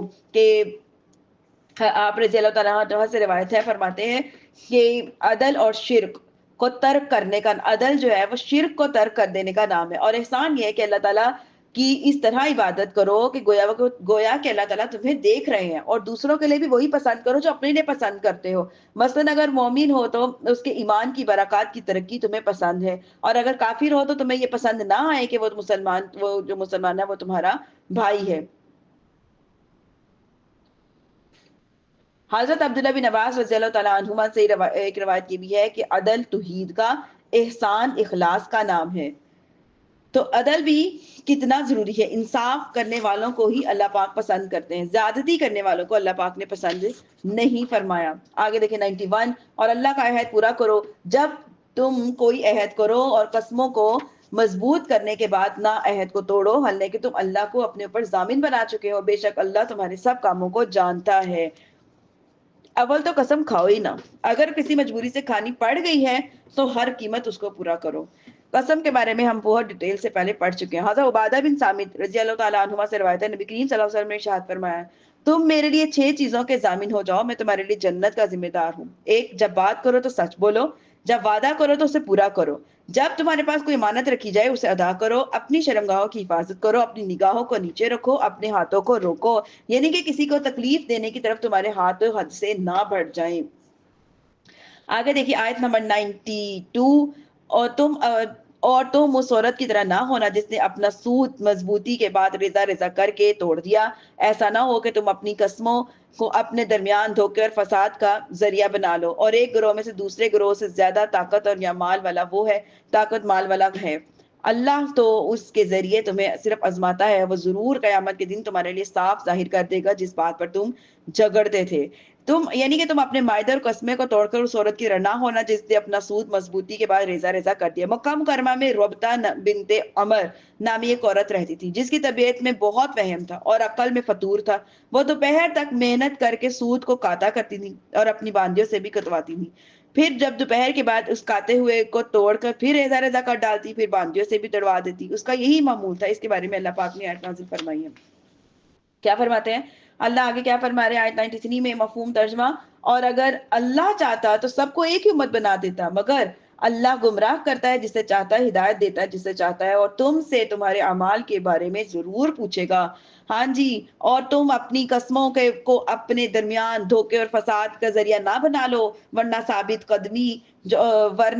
قدم ثابت قدمی کے بعد پھسل جائیں گے، اور تم اللہ کے راستے سے روکنے کی وجہ سے سزا کا مزہ چکھو گے، اور یہ تمہارے لیے کیا ہے، بہت بڑا عذاب ہے. یعنی کہ اس آیت سے پتہ چلتا ہے کہ عہد اور قسموں کو توڑنا منع ہے. اب یہاں 2 بار اس کام کے کرنے کی تاکیداً منع کیا گیا، اور اس طرف اشارہ ہے کہ معاہدہ اور قسمیں پورا کرنا کا معاملہ انتہائی اہم ہے، کیونکہ عہد کے خلاف ورزی میں دین اور دنیا کا نقصان ہے، عہد پورا کرنے میں دنیا اور آخرت کی بھلائی ہے. اور خلاصہ یہ ہے کہ تم اپنی قسموں کو اپنے درمیان دھوکے اور فساد میں نہ بنا لو، ورنہ تمہارے قدم اسلام کے صحیح راستے پر ثابت قدمی کے بعد پھسل جائیں گے. لوگ تم پر اعتبار ہی نہیں کریں گے.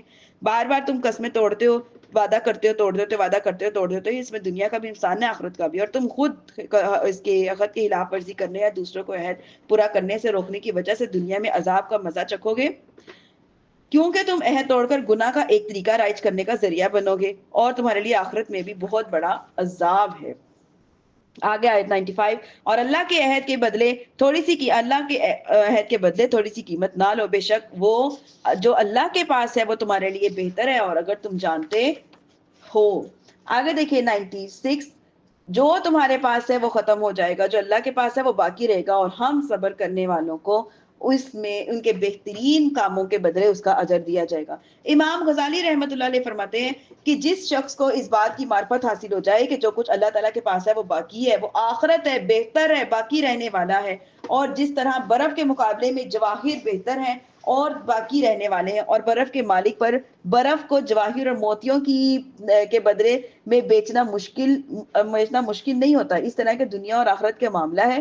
دنیا اس برف کی طرح ہے جو دھوپ میں رکھی ہوئی ہے تو وہ ختم ہونے تک پگھلتی رہتی ہے، اور آخرت وہ جوہر کی طرح ہے جو فنا نہیں ہوتا۔ لہٰذا دنیا اور آخرت کے تمام جو معاملات ہیں اس کے بارے میں جس قدر یقین اور معرفت مضبوط ہوگی، اسی قدر اس کا سودا کرنے اور معاملات میں رغبت مضبوط ہوگی۔ حتیٰ کہ جس شخص کا یقین مضبوط ہوتا ہے وہ اپنے نفس اور مال دونوں کو بیچ دیتا ہے، جیسا کہ اللہ پاک نے ارشاد فرمایا سورۃ توبہ میں کہ بے شک اللہ نے مسلمانوں سے ان کی جانیں، ان کے مال اس بدلے میں خرید لیے کہ ان کے لیے جنت ہے۔ جو مرد اور عورت نیک عمل کرے اور وہ مسلمان ہو تو ہم ضرور اسے پاکیزہ زندگی دیں گے، اور ہم ضرور انہیں ان کے بہترین کاموں کے بدلے میں ان کا اجر دیں گے۔ اور جب تم قرآن پڑھنے لگو تو شیطان مردود سے اللہ کی پناہ مانگو، بے شک اسے ان لوگوں پر کوئی قابو نہیں جو ایمان لائے اور وہ اپنے رب ہی پر بھروسہ کرتے ہیں، ان کا قابو تو انہی پر ہے۔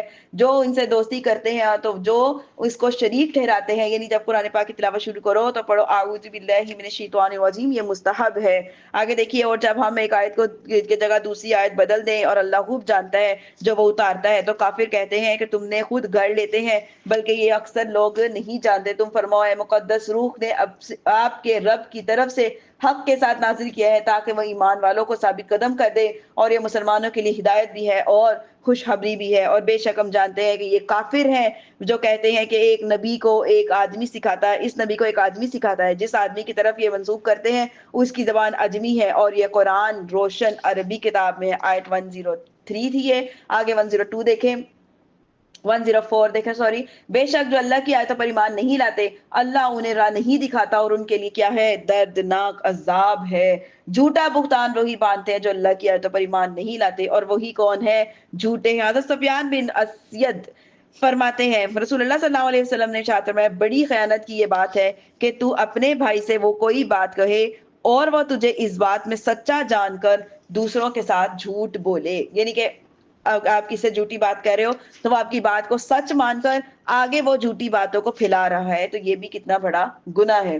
جو ایمان آنے کے بعد اللہ کے ساتھ کفر کرے سوائے اس آدمی کے جسے کفر پر مجبور کیا جائے تو اس کا دل ایمان پر جمع ہوا ہو، لیکن وہ جو دل کھول کر کافر ہوں ان پر اللہ کا غضب ہے، اور ان کے لیے کیا ہے؟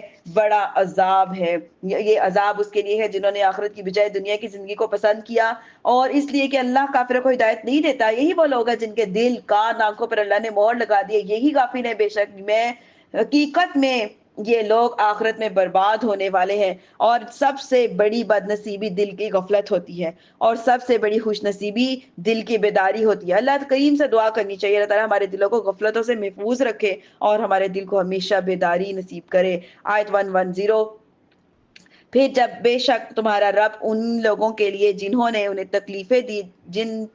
تکلیفیں دیے جانے کے بعد اپنے گھر بار چھوڑ دیے، پھر انہوں نے جہاد کیا اور صبر کیا، بے شک تمہارا رب اس کے بعد ضرور بخشنے والا مہربان ہے۔ یاد کرو جس دن ہر جان اپنی طرف سے جھگڑتی ہوئی آئے گی، ہر جان کو اس کا پورا پورا بدلہ دیا جائے گا اور ان پر ظلم نہ کیا جائے گا۔ اور اللہ نے ایک بستی کی مثال بیان فرمائی جو امن اور اطمینان والی تھی، ہر طرف سے اس کے پاس اس کا رزق کثرت سے آتا ہے، وہ وہاں کے رہنے والے اللہ کی نعمتوں کی ناشکری کرنے والے، اور اللہ نے ان کے اعمال کے بدلے میں انہیں بھوک اور خوف کا لباس کا مزہ چکھایا۔ آیت نمبر 113، اور بے شک ہم ان کے پاس انہی میں سے ایک رسول تشریف لائے اور انہوں نے اسے جھٹلایا تو انہیں عذاب نے پکڑ لیا اور وہ زیادتی کرنے والوں میں تھے۔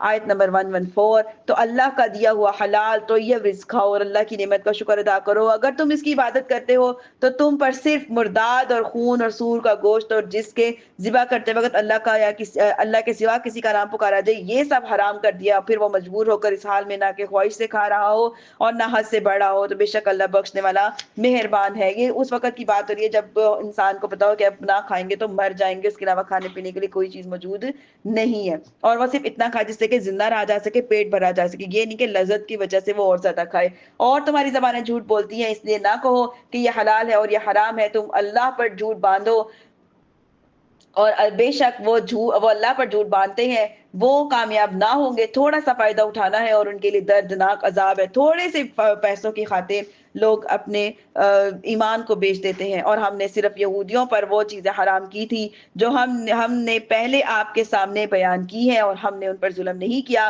بلکہ وہ خود ہی اپنی جانوں پر کیا کرتے ہیں؟ ظلم کرتے ہیں۔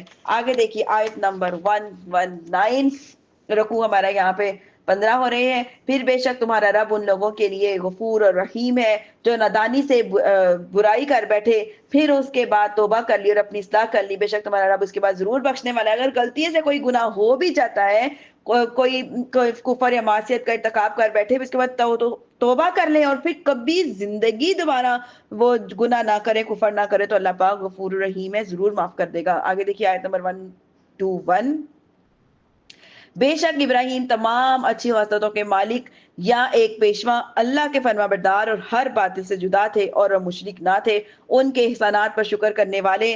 اللہ نے اسے چن لیا اور اسے سیدھے راستے کی طرف ہدایت دی، اور ہم نے اسے دنیا میں بھلائی دی، اور بے شک وہ آخرت میں قرب والے بندوں میں ہوگا۔ پھر ہم نے اس کی طرف وحی بھیجی کہ آپ بھی دین ابراہیم کی پیروی کریں جو ہر باطل سے جدا تھے اور مشرک نہ تھے۔ ہفتہ صرف انہی لوگوں پر مقرر کیا گیا تھا جنہوں نے اس دین کے بارے میں اختلاف کیا، اور بے شک تمہارا رب قیامت کے دن ان کے درمیان اس بات کا فیصلہ کر دے گا جس میں اختلاف کرتے تھے۔ ہفتے کے دن کے بارے میں بھی ہم پہلے بہت ڈیٹیل سے پڑھ چکے ہیں۔ ادعو الی سبیل ربک بالحکمۃ والموعظۃ الحسنۃ وجادلہم باللتی ہی احسن، یہ وہ آیت ہے جس کے بارے میں ہم شروع میں پڑھ رہے تھے کہ یہ ایز اے وصیت جو ہے وہ پیش کی گئی ہے۔ اپنے رب کے راستے کی طرف حکمت اور اچھی نصیحت کے ساتھ بلاؤ، اور ان سے اس طریقے سے بحث کرو جو سب سے اچھا ہو، بے شک تمہارا رب خوب جانتا ہے، اور اس کی راہ سے گمراہ ہوا، اور وہ ہدایت پانے والوں کو بھی خوب جانتا ہے۔ اللہ تعالیٰ نے اپنے حبیب کریم صلی اللہ علیہ وسلم کو 3 طریقوں سے لوگوں کو اسلام دینے کی دعوت دی۔ ایک یہ کہ حکمت کے ساتھ دعوت دیں کہ اس سے وہ مضبوط دلیل مراد ہے جو حق کے ساتھ واضح اور شبہات کو ختم کر دیتی ہے۔ دوسری چیز یہ ہے کہ اچھی نصیحت کے ساتھ، اس سے مراد ترغیب ہے کہ کسی کام کو کرنے میں کی ترکیب دینا، اور کوئی کام کرنے سے ڈرانا، جیسے کہ برے کام سے ڈرانا اور اچھے کام کی ترغیب دینا۔ تیسری بات کہ سب سے اچھے طریقے سے بحث کرنے کے ساتھ، اس سے مراد یہ کہ اللہ تعالیٰ کی طرف سے ان کی آیات اور دلائل سے بلائیں۔ اس سے معلوم ہوا کہ دعوت حق اور دین کی حقانیت کو ظاہر کرنے کے لیے مناظرہ کرنا جائز ہے، لیکن وہ مناظرہ کرے جو مناظرہ کرنے کا حق رکھتا ہو۔ امر بالمعروف کا حکم دیا گیا ہے یہاں پہ، اس میں 5 چیزوں کی ضرورت ہوتی ہے۔ ایک کہ اس کے پاس علم ہو، کیونکہ جسے علم نہ ہوگا وہ اس کام کو اچھی طرح سے انجام نہیں دے سکے گا۔ دوسری چیز یہ کہ اس سے اللہ تعالیٰ کا مقصد جو ہے، اس کا جو مقصد ہے وہ رضائے الہی ہو اور دین اسلام کی سربلندی ہو۔ تیسری چیز جس کو حکم دیتا ہے اس کے ساتھ شفقت، مہربانی کرے، نرمی کے ساتھ پیش آئے۔ چوتھی بات، حکم دینے والا صابر بھی ہو، بردبار بھی ہو، تحمل والا ہو، اس کے اندر ٹالرنس کرنے کی جو ہے کیپیسٹی پائی جانی چاہیے، یہ نہ ہو کہ وہ جذباتی ہو کے تو کام خراب کر دے۔ پانچویں چیز، حکم کرنے والا خود اس بات پر عامل ہو، ورنہ قرآن کے اس حکم کا جو مصداق بن جائے گا۔ یوں کہتے ہیں نا کہ اگر جو کام تم خود نہیں کرتے تو اللہ پاک کے کیا خود نہیں کرتے تو دوسروں کو پھر کیوں کہتے ہو؟ تو اللہ پاک ایسی چیز سے ناخوش ہوتے ہیں۔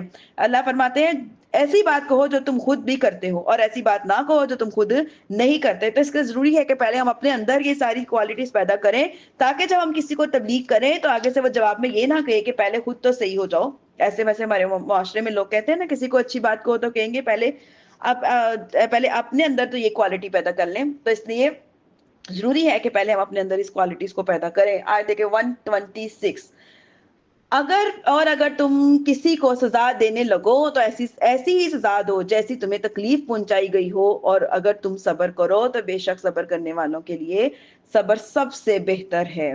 آگے دیکھیے وَاصْبِرْ وَمَا صَبْرُكَ إِلَّا بِاللَّهِ وَلَا تَحْزَنْ عَلَيْهِمْ وَلَا تَكُن فِي ضَيْقٍ مِّمَّا يَمْكُرُونَ إِنَّ اللَّهَ مَعَ الَّذِينَ اتَّقَوْا وَالَّذِينَ هُمْ مُحْسِنُونَ۔